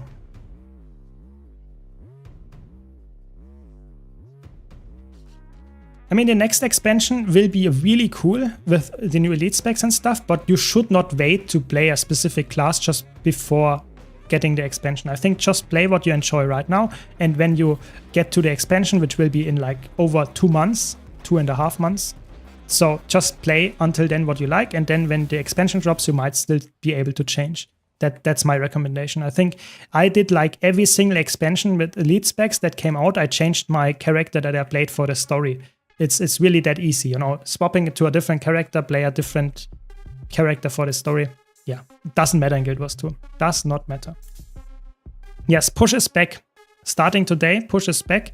We have some connectivity issues, so it might not be the absolute like best time to start and play push right now.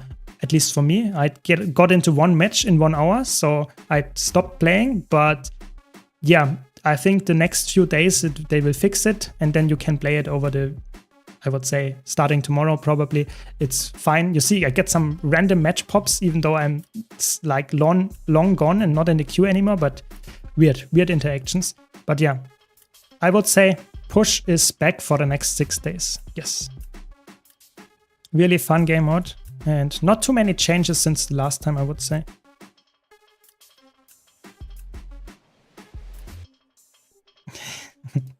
Yeah, I mean, if you have any feedback, any comments, how I can improve, not only the stream, but also my YouTube videos, please let me know. I'm always happy to improve. You know, that's after all the main goal that I have, getting better at content creation.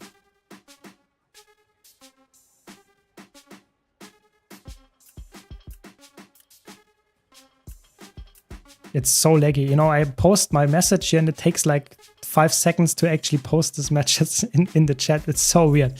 It's so crazy. I don't know what they are doing. If the servers are completely gone or whatever was the problem. At least I can play the game, even if it's like quite laggy. Yeah, I'm really looking forward to the real tomorrow. I'm actually like really hyped about the new classes, elite specs that we will get tomorrow. I'm really like looking forward to that, because those classes look really cool from like the icon and stuff and the name. Maybe we will get some crazy mechanics with it as well. I'm really looking forward to the Evoker. I think a lot of people have hope for that one. So yeah, looking forward to that. But Revenant and Engineer, Amalgam and Conduit, that's the names. That's what we know so far. But we don't know the gameplay mechanic. We don't know which one of those will get which name. So really looking forward to that, to the reveal.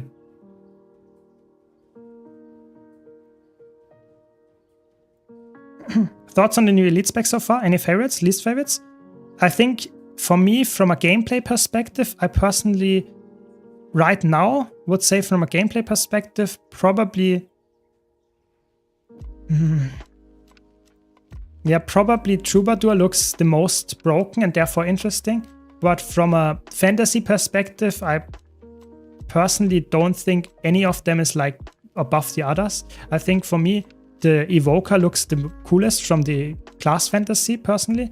but I expect the Revenant to be my main after the balance patch or the expansion goes live. I really expect this to be the case. I don't know. I feel like the icon looks cool. I think the class might be exactly what I wanted to play. So I'm really hyped for this one. But I think I might go into Troubadour Jail because it's probably the best support after the expansion comes out. And I'm after all someone that plays a lot of support, as you can see here. So might be the one that I will play the most. So I'm not sure if I'm excited about this though. Yeah. Heal Tempest is really good for push, yeah. Any support is actually really good. Like heal Spellbreaker, heal Firebrand, heal Chronomancer, heal Tempest in general. Those are really good because obviously you are always team fighting. If you can sustain your team, you have a good time. That's just how it goes. So definitely worthwhile playing those. And if you like push, even better, yeah, even better. So nice, we made it in time to the stability. Very good. Yeah, I mean, it makes sense, Tedded. I mean, that makes sense. If you enjoy the Vindicator build right now, stick with it. I would always stay with the build that you enjoy.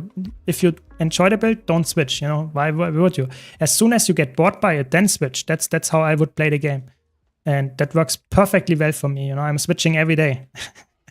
Just saying, if you play the game a lot, that might be leading to a lot of different builds, but if you enjoy one build, sure, stick with it.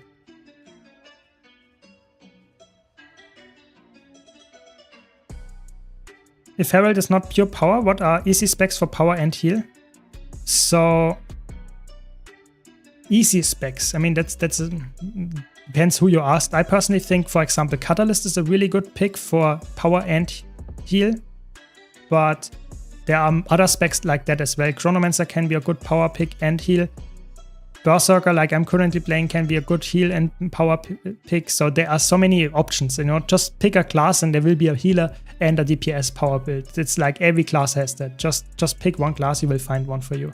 Yeah, that's just, Guild Wars 2 is so flexible right now, it's crazy.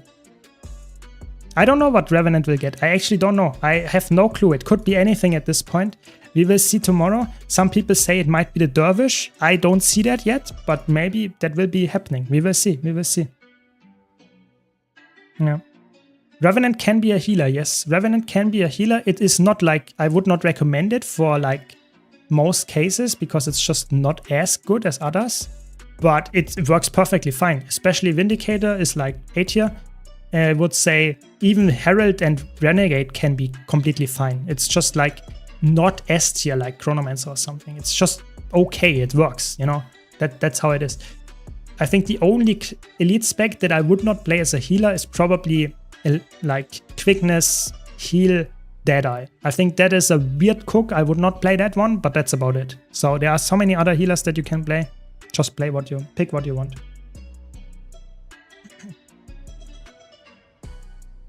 They revealed the names, but not which spec is getting which name. Exactly. That's how it is. And I actually like this hype up. I really like that. So yeah, I mean, what can I say? I'm just like hoping that the specs will also live up to the hype. I really hope so. So we will see. We will see. You know, it could be that the elite specs are like crazy cooks and completely overcooked, but I actually think they will be really cool, the last elite specs that we will get. Really looking forward to those. I think all three of those look or can be quite interesting. You know, Revenant and Engineer are like complete like surprises. We don't know anything about them, but the Evoker looks like a really cool spec from just the animations and stuff.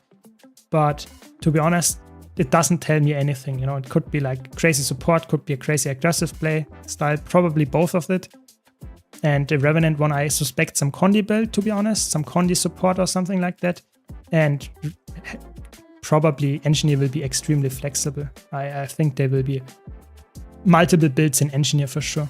But I think all of them will have that, to be honest. Yeah, I'm still not like... I'm still not able to leave the queue. Okay. Good.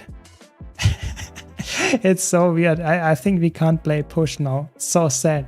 I really wanted to, but I'm also like a little bit like, I'm fearing to log out of the game because if I want to restart it, it might not get into the game anymore because there are some login issues. So sadly no push anymore. Very sad. Maybe we can do some more Crown Pavilion, I guess.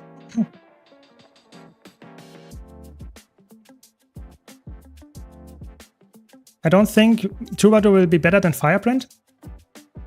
I think Troubadour is really good because of the invulnerability share. You know, this is like the thing that makes it stand out. I think it will be like really, really good because of that. You know, you can cheese so many mechanics because of that, that I predict that this will be like the thing that you take in like all cases, if it makes it to the end like of expansion.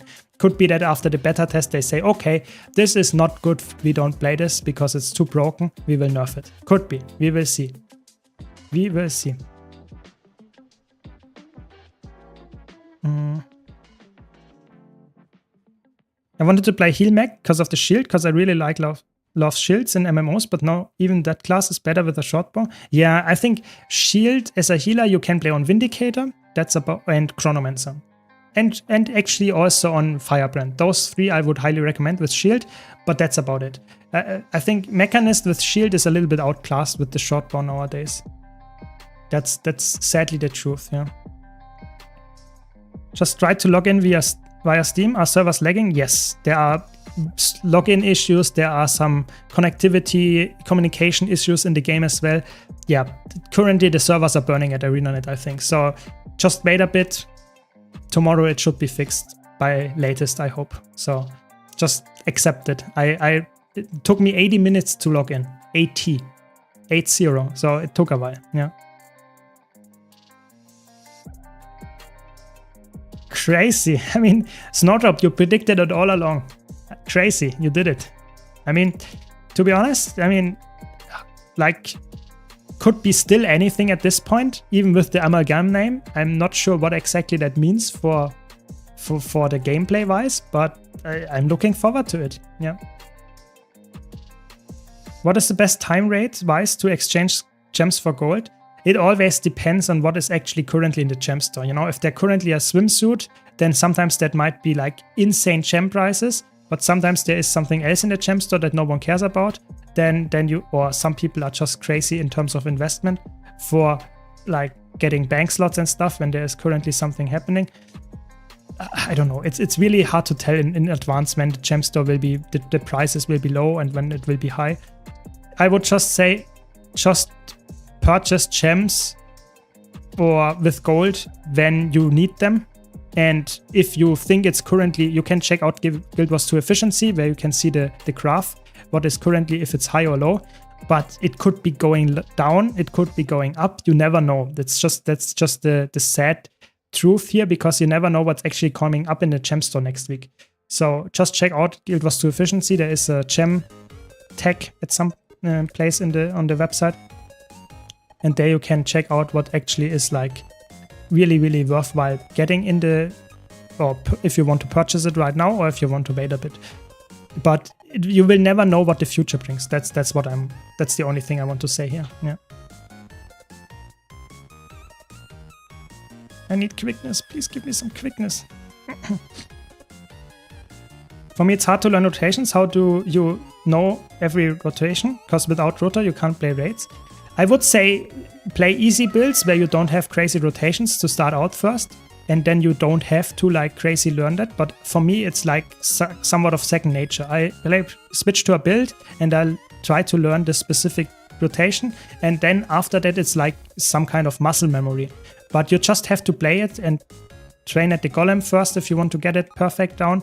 That just takes time, you know. It's not something that I would say you can't get right the first time. You know, it just takes a bit. Just be patient. You will learn the rotation and train on the golem. That's really the thing that I would recommend. If you don't train on the golem, you will have some, yeah, I wouldn't say problems, but this is like the easiest place to farm and learn your rotation. If you do it in open world and stuff, I know people like to do that. You will never have the perfect boon uptime. You will have some issues just with the mechanics and stuff. Train on the golem in the Lion's Arch Airdrome and see how it works out for you, and you will slowly improve at it. But you can't expect to learn the rotation perfectly if you're playing open world and that kind of stuff. And check out Snowcrow's website, or check out my build guides on my YouTube channel. And there is always a rotation guide in there, and you can obviously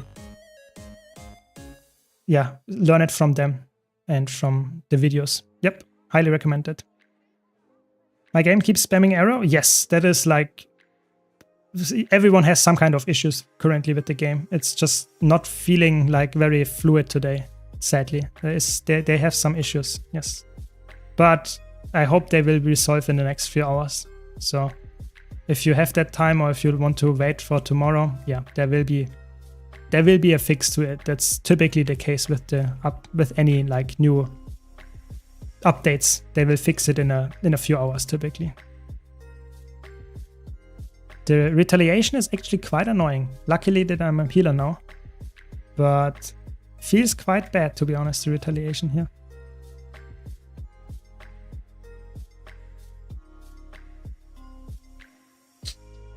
Mistlog is on sale, yeah. Very good purchase. Mistlog Sanctuary Pass, I really recommend it. It's such a good one.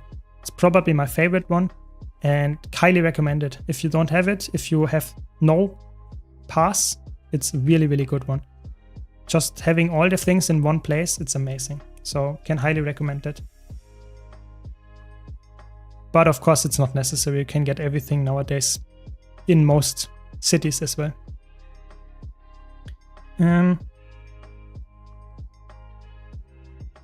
Took 2 minutes for Griffin Racing reward to trigger. I mean, I had some people in chat earlier that said 30 minutes for them. So they did the race, finished the race, and it took for them like 30 minutes to finish. So yeah, I think they have some issues right now in the background. They have some issues, yeah. I have too many things here. Oh no. Let's do some gauntlets. And then let's do some... I have too much, how is it called? Too much silk. So what do? Of course, I'd sell it. No, I would go to the vendor and you can get some things there as well for the achievements, for the festival dailies and weeklies. Is there someone? Yeah, the commodity trader. 20. So 20 pieces for those chests. So I will give 15 more and I will be done. That is the thing that I will do this year. No more. I will not spend all my gold on those boxes and gamble them away. No, no, no. That's not what I want. Okay, let's go.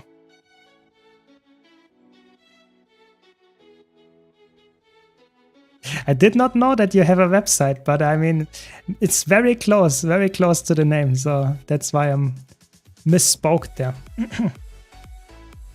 Yeah.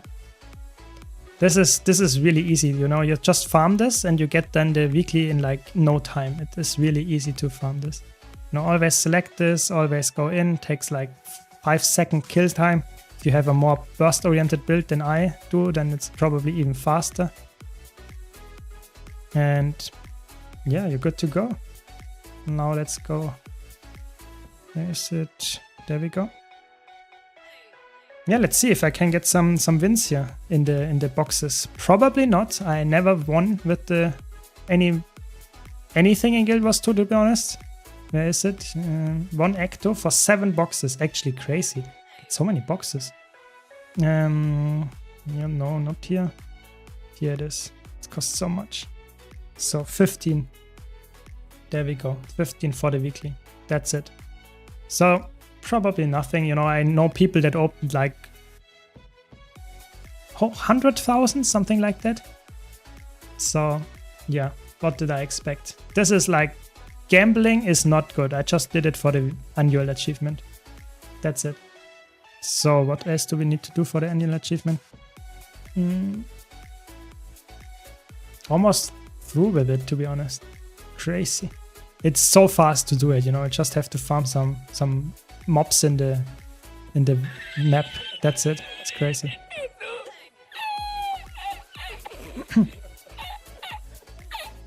Alerts aren't on.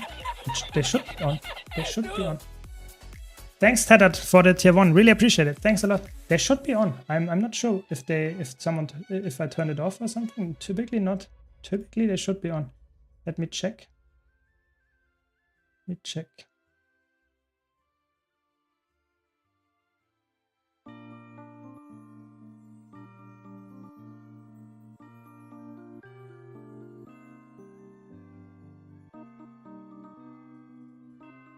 Yeah, should work. I don't know what happened. But thanks a lot for the tier 1. Really appreciate it. Thanks a lot. Really appreciate the support. Thanks, by the way, all for the follows. Also appreciate that. So should we try push again? You know, I mean, I'm not sure if I can get in now. Maybe not. No, doesn't look like. What is going on? What is this? Yeah, I mean, let's play some world versus world then. But what can you say? You only stop winning if you stop gambling? Yeah, I mean, it's like this typical saying, you know, 99% of the gamblers stop before they win big, you know? That's the classical saying, you know? So it's true, but maybe it would be the smarter choice to stop at some point. Yeah. 98% of people give up right before they win big. Exactly. Better open another 5k boxes. Yes. And then I'm opening another 2.5k blackline chests and something. Yeah, I'm really lucky in this game. Yeah, I see. That's what I need to do. Yeah, I could go to NA, that is true. But the question is, would that be helping? I'm not sure if the servers are better there. And maybe I'm not like wanting to say anything, but maybe I want to swap, and this like already causes some problems, you know. There is always some downtime, so you have to wait a minute or something if you want to swap from EU to NA. But it could be that I have to wait way longer if the server is like completely breaking down. So I don't want to log out right now. You know, that's what I needed to do. I can't swap like in the game. I have to swap outside of the game. So I'm fearing that this might be the case. Is there actually some kind of tournament going on? No, sadly not. Because then we could watch the PvP tournament or something. Yeah, on NA it works. Yeah, I mean, I think the EU servers are completely down. Maybe I have to really do that, to be honest. But then the problem is on NA I will have probably quite high ping, and that will also not be perfect for playing competitive modes. They are so dead. There we go.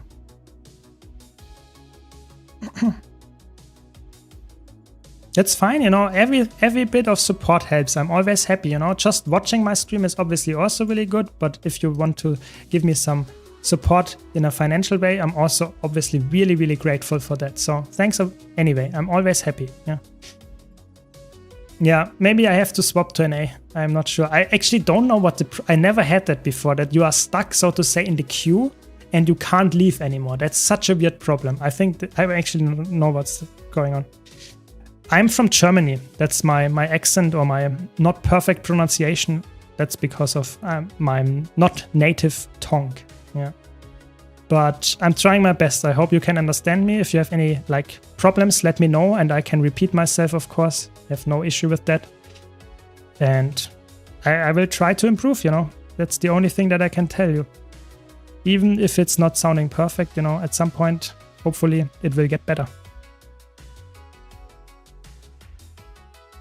That's good. That's good to hear. I mean, the opinion on that is like, some people say it's like they don't have any problems understanding me, and then have some people that say it's like I can't understand you at all. So yeah, there are a lot of people here. I have to help my ally. But yeah, let's leave it at that. It's like difficult sometimes to understand me, but most of the times hopefully not. Ooh, that were, holy shit. They had it 11 burning. That's crazy. Where did they get 11 burning stacks from?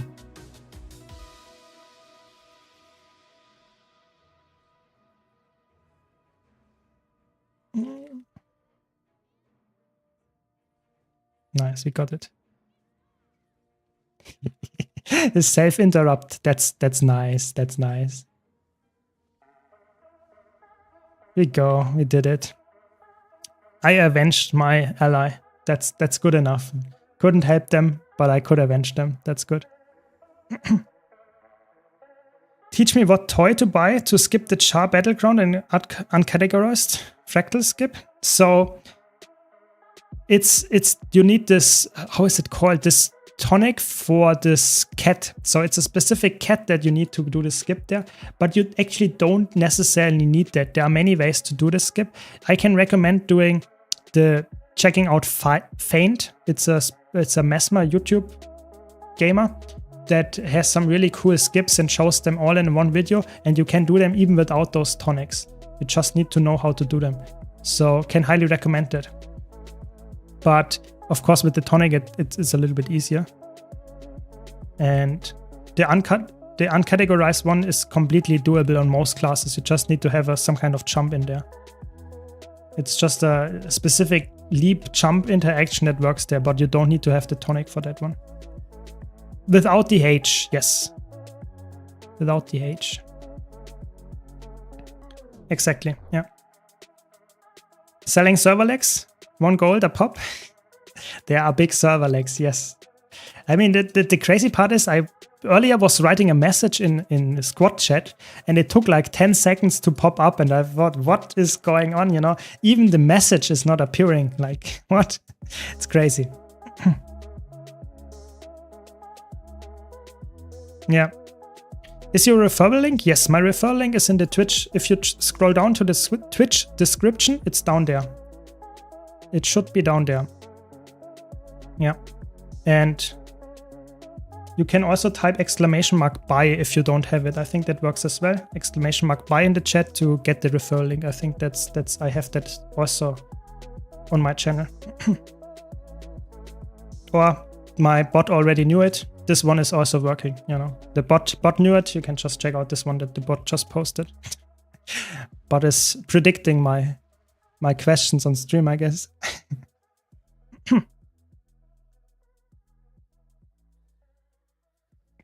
Nice, Cyril. That's what I want to hear. Thanks for your support. Really nice. You know, the cool part is you can support me without spending any additional money. If you pre-order the expansion or buy any expansion, you can support me and my channel by just clicking on my referral link and purchasing it that way. And that's really nice because you don't have to spend any more, and I just get supported. That's the good thing. Of course, I can fully understand if you want to wait with pre-ordering to see all the elite specs, or even wait until the expansion is out. I can fully understand that. The referral link obviously will also work if you want to do the expansion like when it comes out. It is not ending now, so that's the cool part. Just finished recommended tier 2s and we all got kicked out of the fractal instance? What? That's insane. I don't know what's going on. I think they really have to fix their server issues, because I feel like the last few patches that we got, all the content patches, I mean not the balance patches, the content patches, had this issue that we had some kind of trouble with the queuing, with the maps, but with the login sometimes. So I really hope they fix this, because that's not a state that we want to have. You know, we want to have a game where we can log in, enjoy the patch, and don't have something that is like making us kick out of the match or the game, or even not even letting us in the game. Stuff like that, that's horrible. I really hope they will like make that irgendwie, what can I say, make that somewhat reasonable for us, you know, to as the players, that we can go in and play. You know, I wanted to play push, you know, I was actually like really hyped up. I sat down today and said, okay, this stream I will like 80%, 90% of the stream will be push, no push only. But just like last time when push came out, I was like absolutely unable to get into a match. I got into one match this evening and that's it. And I'm still like, it's still like this, you know, it's still like, what is going on? I can't get into a match because this is like completely like bugged, this whole thing. So yeah, I guess no push today. Sad. Nice, you pinned it. Very good. Thank you. Thank you. I'm not sold yet on the new expansions. So far, elite specs mostly disappointing. Where I am pillaged. Some are meme. I would say the elite specs, that's just my take. I think the elite specs from a gameplay mechanic wise look strong. All of them, to be honest. I think all of them will be played really good in the meta after this. But I also think that if you compare them to the POF End of Dragons elite specs, they look a little bit like less crazy, like fleshed out, at least in my opinion. If you look at the Paragon looks decent. You know, it's a good support.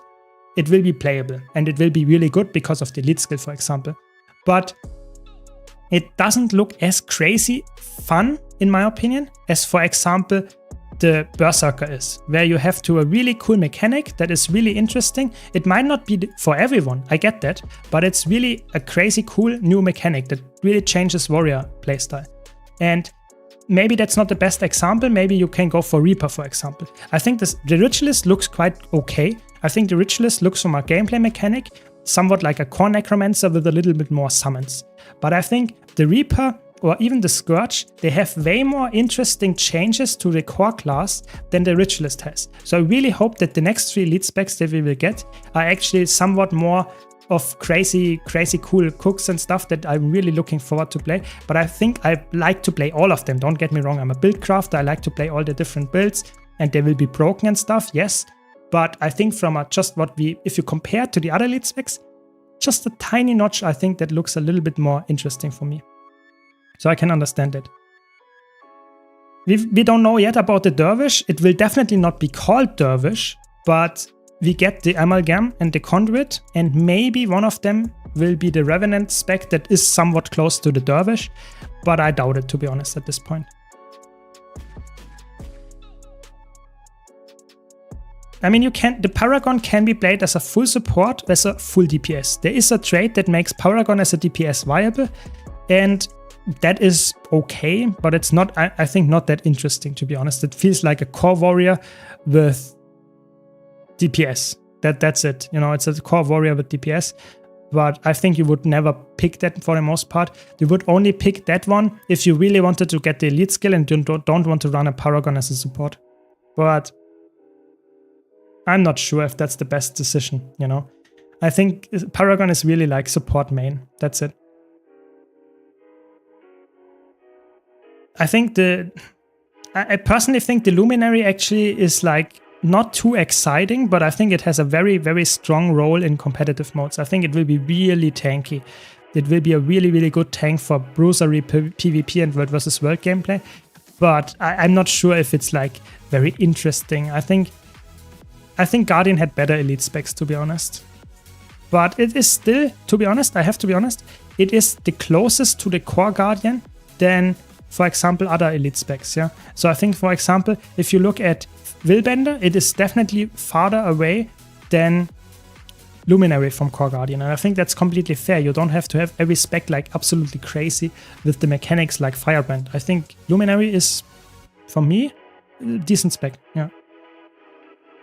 I'm mad because I bought Chantia 2 days ago and didn't use your referral. I'll do it for Visions. Don't worry, don't worry. I'm happy when you use it at all, you know. So I'm always like, that's fine, you know.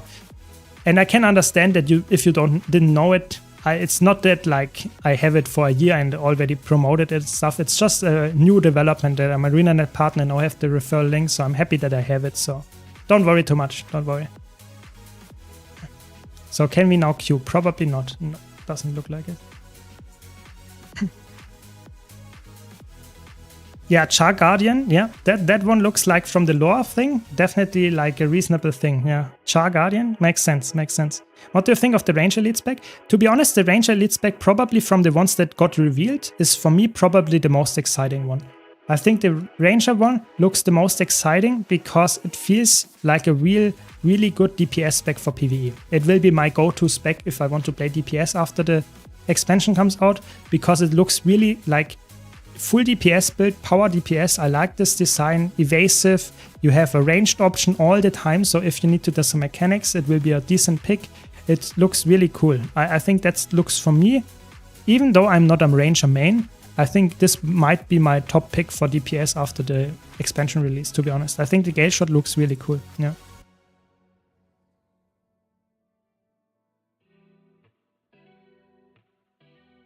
I actually don't know. About this infusion. Probably always sell. I would always say sell. Infusions, I would never keep infusions. It's always better to go for some more quality of life than infusions keeping them, but it could be off there. I don't know. Just my take. I got back into the game after a long break, just recently starting watching your Guild Wars content again, so yeah, I had no clue. I mean, that's fine, don't worry. If you have any questions, please let me know. We're always happy to answer here, and if you have some other questions, you can also join our Discord server. We have a really friendly community there and some nice debates and questions there that get answered all the time, so can also recommend it to everyone, of course. If you have any questions, join our Discord server. We have a nice community there. But I would say selling infusions, especially really big, like chug infusions, I would go to the overflow, but you can easily sell it on the TP as well. Just be aware on the TP, if you sell, for example, a chug infusion, where is it? Chug infusion, 10k, yeah. So that gives you 8.5k. So you lose 1.5k to the taxes. If you go to the overflow trading bots Discord, you will typically sell that one for 9k, and you maybe a little bit more even. So you actually get more money by going to the trading post Discord. So keep that in mind as well. It's always like the safer way to do it is to, or not the safer way, but the more money like generating way is going to the trading post overflow Discord, but it's a little bit more of a hassle than just using one button in the game. So keep that in mind, of course. What is this? They do no damage. What? Oh, poor guy. That's a new player. I'm so sorry, my friend. They do no damage on the great sword. Look at this. Poor guy. I mean, that's world versus world. What if Evoker will be like Final Fantasy 1 summoner? I think that will be really cool if it will be a summoner. I really hope actually that it will be a summoner. I really hope that it will be not like a permanent pet. I think it should be a short-term temporary pet. That would be amazing. If it's like a permanent pet, I think that is not something that I'm really looking forward to. But maybe they can make it work. You know? Yeah, I really think that the infusions for me is not a big selling point. I would rather go for convenience, going for legendary skins, stuff like that, and just more bag slots, more bank slots, stuff like that, more characters. That's way more interesting to me. But I mean, if you are into infusions, sure, go for it. I would never like tell you what to do and what not to. Yeah. Welcome, Gigaman. Welcome. So. Final Fantasy 14. Yeah. That one I played actually, Summoner, and I really enjoyed it. I think a lot of classes that are in Final Fantasy 14 could easily make some kind of Returning Guild Wars 2 to some kind of extent as well. I think the Summoner would be really cool. That would be like really fun if it would be some kind of like elemental summons. That would be really nice. But I think it will not be a healer, to be honest. I think actually Tempest and Catalyst can be played as a healer. I think that the Evoker will be more aggressively tuned, to be honest. But maybe, you never know. Elementalist always has so many elements to use, so could be a healer as well. Crazy. 3k of them and got 4 infusions. That's like big luck if it's a really big one. Yeah. Yeah, see you, Arthur. What do you think is the best clips for infinite gathering tools? So I would say if you want to get the safest gold, I would always go for volatile magic. But if you want to speed up your gathering, I would go for the industry one or the reaping one, because they can be really like a time saver, and obviously time is money after all. But for the most general player that uses it, I would say Glyph of Volatility is the safest bet. It will always be useful to get tier 6 materials, just really safe. Would probably always pick that one. Yeah. But I would always say, if you know what you're doing, the industry and the reaping one can be better, because, for example, if you are just faster by gathering and then you can go to different content, you have higher gold per hour. But that's obviously a little bit like, not everyone knows how to do that. Is that a power revenant? It's crazy. Power revenant.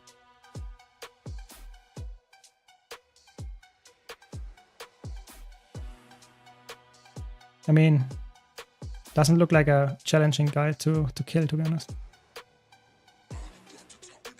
There we go.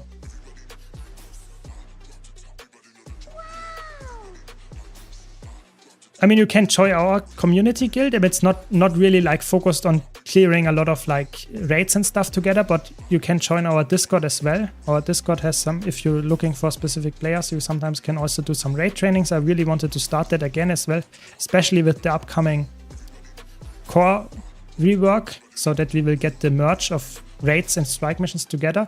So I'm really like looking forward to that one, getting back into like raids and training strike missions and that kind of stuff. So that will happen in the future. Thanks, Alan. Really appreciate it. Thanks for the Prime.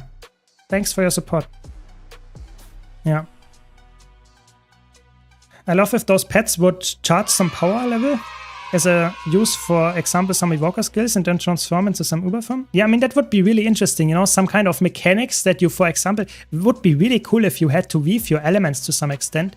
To, for example, if you attune to fire twice or something, it increases the, I don't know, power of this summon and fire. That would be really cool, that you interact with your elements in a way.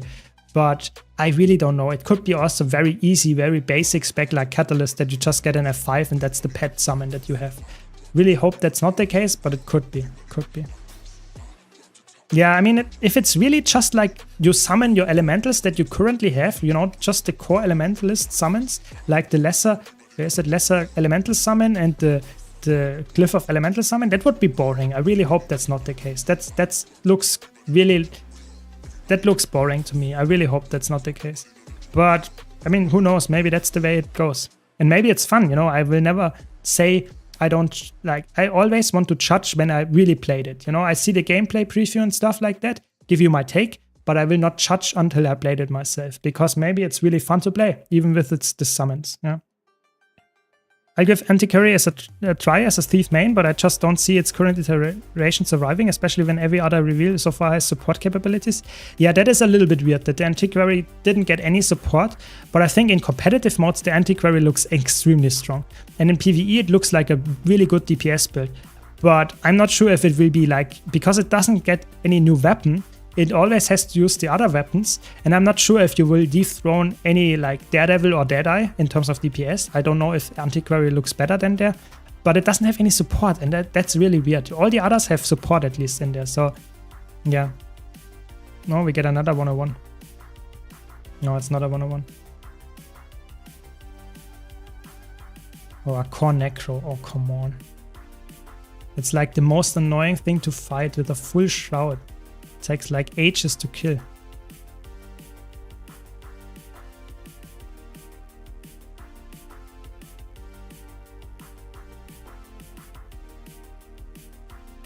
We got them. But we are also 3 people, so I guess there's the... They will rally probably? No.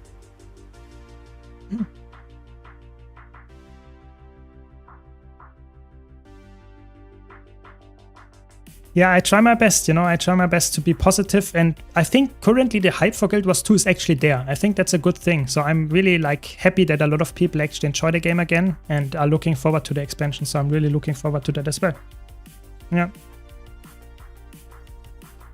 I'm good, Cuba. I'm good. I'm good. Hopefully you are good as well. It's a nice day, even though we have some issues with the patch. But I like to play Guild Wars. I'm having a good time, yeah.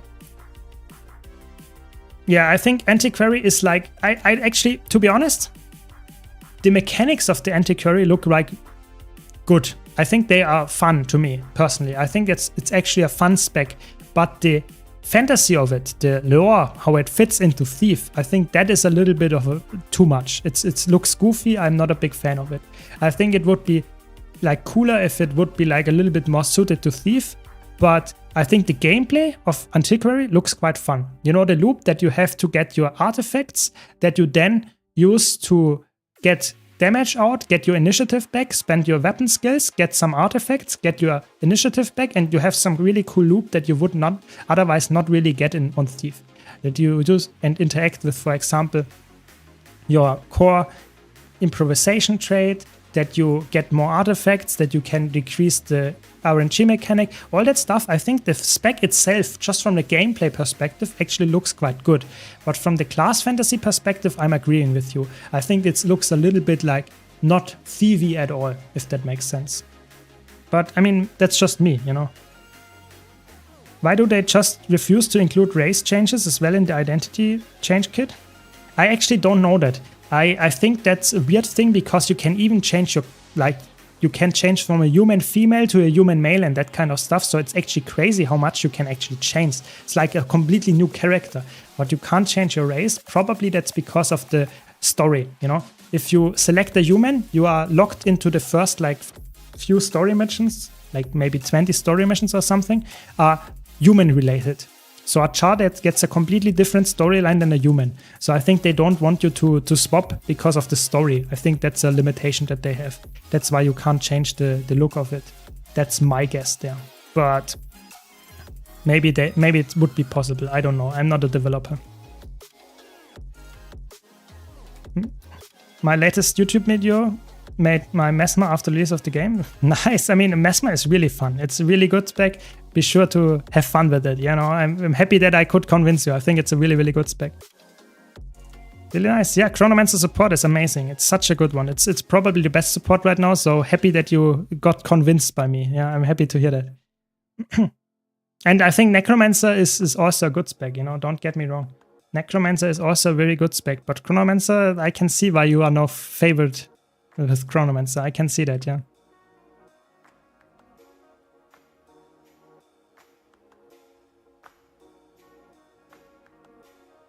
It's probably more because of spaghetti code than lore things. Yeah, it could also be, for sure, it could be because of some kind of like code problems. Yeah, for sure. I think there are a lot of problems with the Guild Wars 2 code nowadays. It's just an old game at this point. It's, you know, I think the engine is based on the engine of Guild Wars 1. So it's like 25-year-old engine at this point. So yeah, they have some problems. But I think personally, if they really wanted to solve this, I think they could. I think it's not priority though. I think that too little amount of people would actually be interested to changing the Asura character to a char or something to make that work. So I actually expect them never to change that. But I can see your concern or why this is like an issue for you. I get at this point, just get a new character slot and you will actually have the same quality. Yes, I know it's not perfect. You will have issues, for example, if you want to clear the maps again and that kind of stuff, go to the dungeon entrances and that kind of stuff, whatever you want to do. Yeah, that is true. That's a little bit annoying, but I think in the short run, that's probably the safer bet. Yeah. What do you think about the name reveals today? The Amalgam and the Conduit? Content seems like the Revenant, but it could be either. Yeah, it could be either. That's why they probably bundled those names together as the last, so that we are having some time to speculate. I think it could be both. I think the Conduit looks for me a little bit like the Revenant because Amalgam is like a combination mixture of metals and it's really like Quicksilver style, like Mercury is in Amalgam. I think that makes a lot of sense to be some kind of engineer spec then, but it could be either way, to be honest. I actually don't know. I think it doesn't tell us anything about the gameplay and therefore I can't make any predictions what it will look like. The Evoker looks way more like I can make more predictions about the gameplay because I already saw the Firefox there. But even there, I don't know too much about it. So it's always like a big, yeah. We will see. You know, it's a big surprise anyway. We will see tomorrow. Can't wait for that. But yeah, it's the only thing that can tell us. Yeah, Mesmer is really good in Guild Wars 2. I mean, I think everyone here in chat would probably agree that Mesmer is a really good class. Even if you don't like playing it currently in the current state of the game, in all game modes, Mesmer is pretty on top. Yeah, so I think that is just a logical analysis. If you like Mesmer, you are in a good spot right now. Between Sigil of Earth and Sigil of Doom, which would you choose for more damage?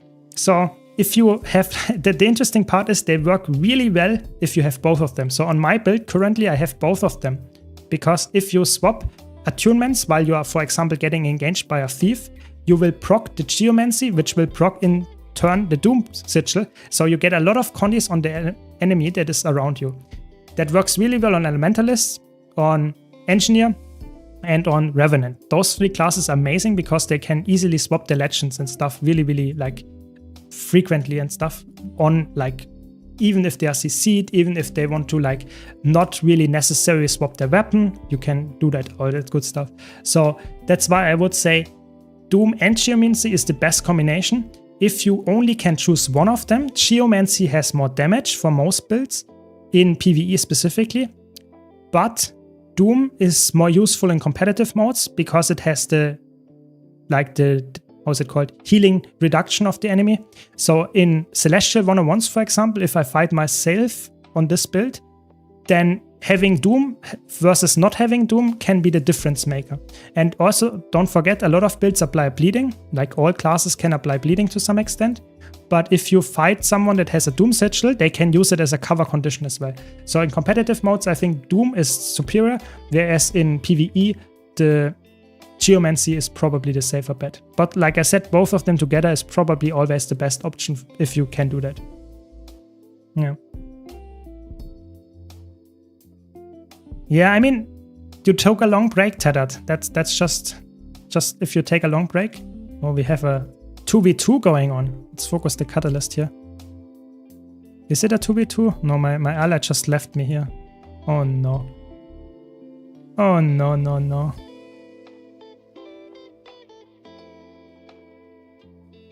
So much. Yeah, that's not nice. My ally just left me. That's so mean. Now I'm dead. I mean, it's also support Catalyst. What the fuck? Who plays this? Support Catalyst? Oh. In a roaming scenario. I managed to hit Platinum 1 in PvP in my first season, thanks to your videos. I'm happy to hear that, Gickerman. Congrats, really good. That's what we like. More PvP players, more positive PvP players. That's what we like. Very good, very good. Congrats. Will the NG be a hard crowd control like gravity change? That would be so cool. If it would be gravity and like hard CC skills and really fun and like really thematic, that would be cool. I would really love that. I think that would be amazing. I hope it's not a pet spec because we got it with Mechanist, but I think that's pretty much like a given that it will be not another mech. But yeah, I'm looking forward to mech either way. Mesmer is arguably the best class in terms of viability in all game modes. Yeah, I would actually agree with that. I think the overall Mesmer is probably, maybe together with Guardian, the best like overall class. Yeah. It's just so flexible. It's crazy. You have so many good elite specs for all game modes, and it's just really, really like safe pick. Yes. So I have a full guide about this. Of course, I can also quickly show it here. This is the build that I'm running, and I'm using full Celestial on this specific build. But I have a full build guide about this on my YouTube channel if you want a detailed description on how this works and gameplay and like combos and that kind of stuff. But this is the general setup. Very classic build. Evoker isn't a pet spec. The Fox is a red herring. It is actually a transformation spec. That would be really, that is actually really cool idea. You know, the Norn have their, how is it called, bear form and that kind of stuff. So that would be so fun if it would be some kind of transformation that you can transform yourself with the elite skill or something into this. That would be so fun. I don't see it, to be honest, because they really are scared of big transformations where you are like changing your complete weapon skills and have nothing else, because that was in racial skills typically the case, and they really didn't really like that too much anymore. But it would be so fun. It would be so cool, to be honest. I would really like that. Yeah. I want to get a support Mesmer going and haven't played support before. Any suggestions? I would go full support Chronomancer. It's amazing. It's really good. Will always be a good pick. Even after the Troubadour release, it will still be a really good pick. So I have a guide about this on my YouTube channel as well. Again, really, really strong build. Full alacrity or quickness support. Good healing, crazy boons, really good flexibility. Just perfect as a support. Best support right now in PvE. So good choice there with Mesmer. Yeah. See you, Cyril. Thanks for joining. Exactly, you know, that's what I said. Amalgam is like a Quicksilver alloy, like the graph puts it. Most likely it will be Condi Quicksilver shenanigans. I don't know if it will be Condi. I think Engineer in general is quite likely to be flexible. You know, there is like Holosmith, Mechanist, all of them can be played Power and Condi. So I expect the same for the Engineer spec that comes up. Engineer with the kits is always like somewhat like flexible. Even Scrapper can be played Condi with the 4 kit variants. So I personally think it will be flexible as well. If it's the Amalgam, it could also be the Conduit, to be honest. Just saying, we don't know. But yeah, either way, I'm hyped about it. I don't even PvP in this game, and I got to Platinum playing a Scrapper in Secrets of the Obscure. I remember having 70 to 80 wins with only 20 losses or something. Yeah, back then I think Scrapper was like crazy good. Not right now, Scrapper is not that good anymore. But I mean, maybe you're just a good PvP player, you know? You don't have to play a lot of PvP to be good at it. Maybe you're just really like talent, you know? Everyone is different. Some people struggle in PvP way more than others. That's completely fine. I think the most important thing is try to have fun. If you have the mindset of having fun while trying to improve at it, that's the best. That's how you should play it, in my opinion. That will be probably the most for long-term success and fun. If you only look for rating, and that will probably in the long run be a little bit less fun, because it's just very volatile rating in Guild Wars 2. What is more wanted from a Mesmer Chrono? More quickness or more often alacrity? Typically you want more alacrity. Alacrity is a little bit more because a lot of quick DPS are actually quite good. Alacrity DPS is a little bit, I wouldn't say niche, but it's a little bit, typically you want to have alacrity heal and quickness DPS because there are so many good quickness specs right now. But that's just my take. You know, I think it's very like close, very close.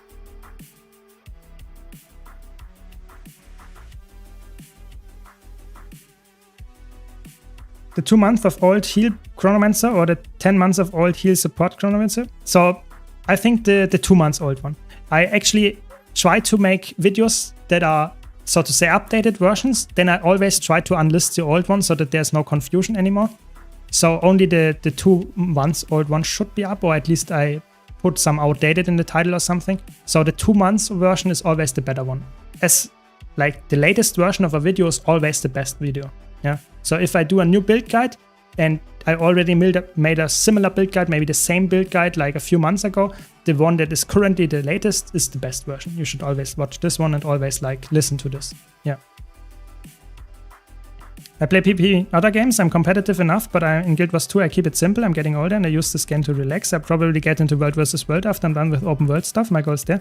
Yeah, World vs. World is really very unique in Guild Wars 2. So I can really highly recommend to get into that if you like anything that is a little bit like competitive focused. But even people that are really casual play World vs. World because it's just really fun to get into Zerg fight and that kind of stuff. I really enjoyed doing that as well. So can highly recommend it. And makes sense if you like PvP in other games. Sure, give it a try. That's got tired of following the meta. Stop playing now. I just sit here watching your videos. I mean, that's nice that you watch my videos. And I think the meta will change quite drastically with the next balance patch. And after that, of course, with the next expansion. I think that will change quite really hard, especially in competitive modes. But I think even in PvE, I think you will see a lot of players playing Troubadour, Paragon. I think Ritualists in PvE, I think all players will switch to the new spec because they will be broken when they come out. And after release, they will probably have like 1-2 months where they're absolutely broken. And then they will slowly nerf it down and you will have different new relics, new build crafting, maybe even new encounters that have different like specialities that, for example, you need for, I don't know, maybe you need a lot of Condi lenses on specific boss. Stuff like that would be really insane, that you have different encounter designs that make different support builds better. I'm really like hoping for stuff like that, but I don't know. We will see. We will see what's going on, what we will get. I'm just saying that the meta will probably change quite drastically with the expansion. That much is for sure, and I think that's the coolest part about Elite specs. Or is this guy again? Yeah. So now I focus on the Untamed, to be honest. Now I'm focusing on the Untamed. And now we are in a probably good spot, hopefully. Nice.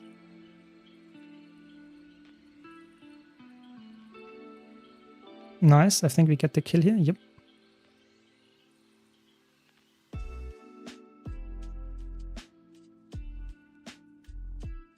Nice, we got them. The ranger actually got away. That's a little bit sad. But we got this kill at least. Ooh, there's another one. Another one approaching. Nice, we got him in combat.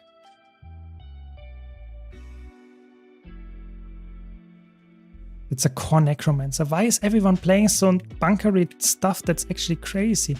You know, says the guy with the celestial gear, but still. Still. Already done with the event, got my free homestead nodes. Anything else is kind of not worth it or boring. Yeah, I mean, this event, it can be done really fast. It's really fast getting these achievements. I did like half an hour or something of the festival, and I already have like a third of the annual achievement done. It's actually crazy. It's really fast to do it. I mean, it's fine, you know. I think it's not bad to have something that is done fast because you can still grind all the skins and stuff, and then it takes a while.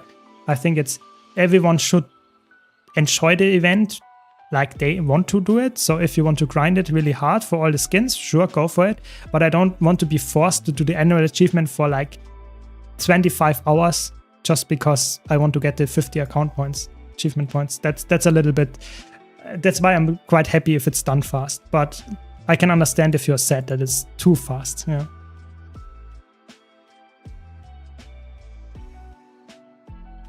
Easy new emote. Yeah. I don't have to even map swap, you know. I just have to just get any loading screen. Yeah, I will do. I mean, we can also. You can also just make a. You don't need a screenshot. You know, can just watch the VOD of the stream later on YouTube or on Twitch as well. So I will send it to you. I'll send you the screenshot later. That's a good emote. It's a good one. That's the new push game mode. Yeah. The queue popping like all the time. Like you can do whatever you want. The queue is always popping, you know. Welcome, Kenshin. Welcome. PvP works now? Really? No, not for me. I'm still stuck in the queue. That will be the rest of the night. Oh no, so bad.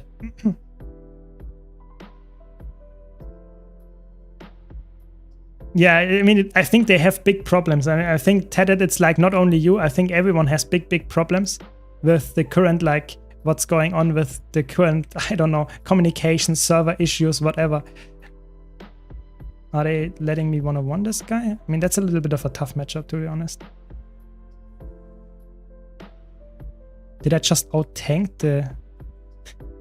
I think I out-tanked the full tick of this stuff. Now there are 3 people. They can't let me 1-on-1 this.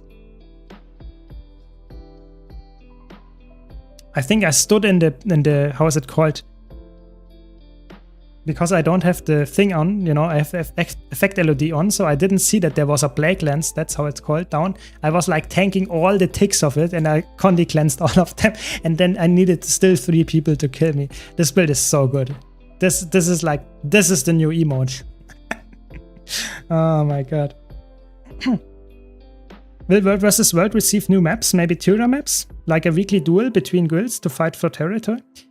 I think they would have announced that, to be honest. If we would have gotten any new maps, any World vs. World or PvP new maps, they would have announced it in the blog post regarding the next expansion. I really think that the PvP and World vs. World might get some changes with the core feature update that we will get 6 months after release of the expansion. So it will be like in May, April or something like that.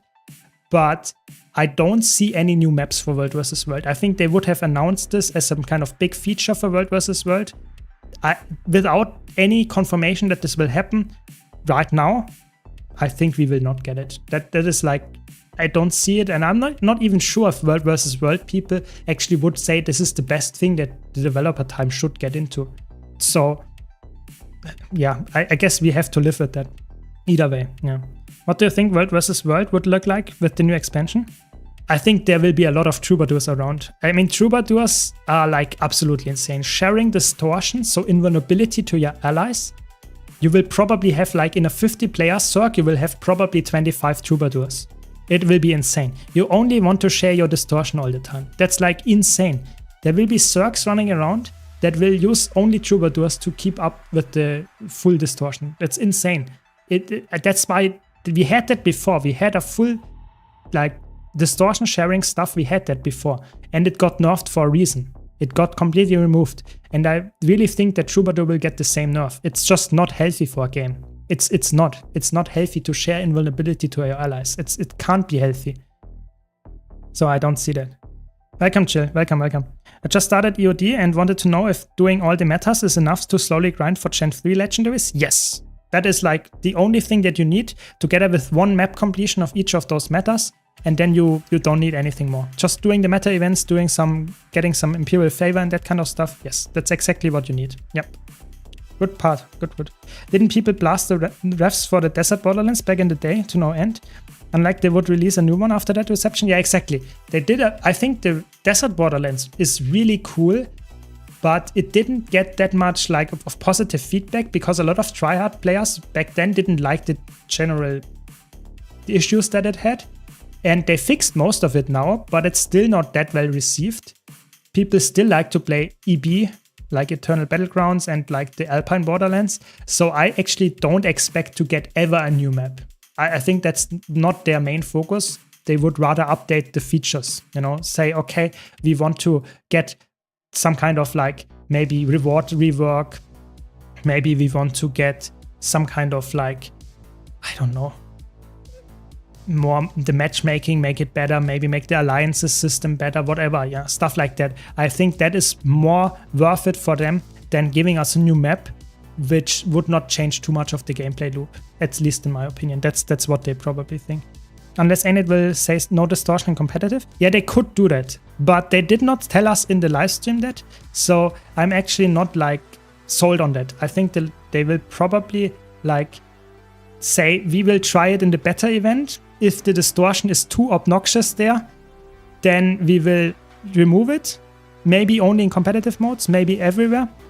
But they will try it in the beta event. So next week, we can try out the beta event. And we will try out the distortion and it will be really obnoxious. I can tell you that much. It will be really crazy. Yeah. Yeah, but that's a good point to stop. You know, that's a good point.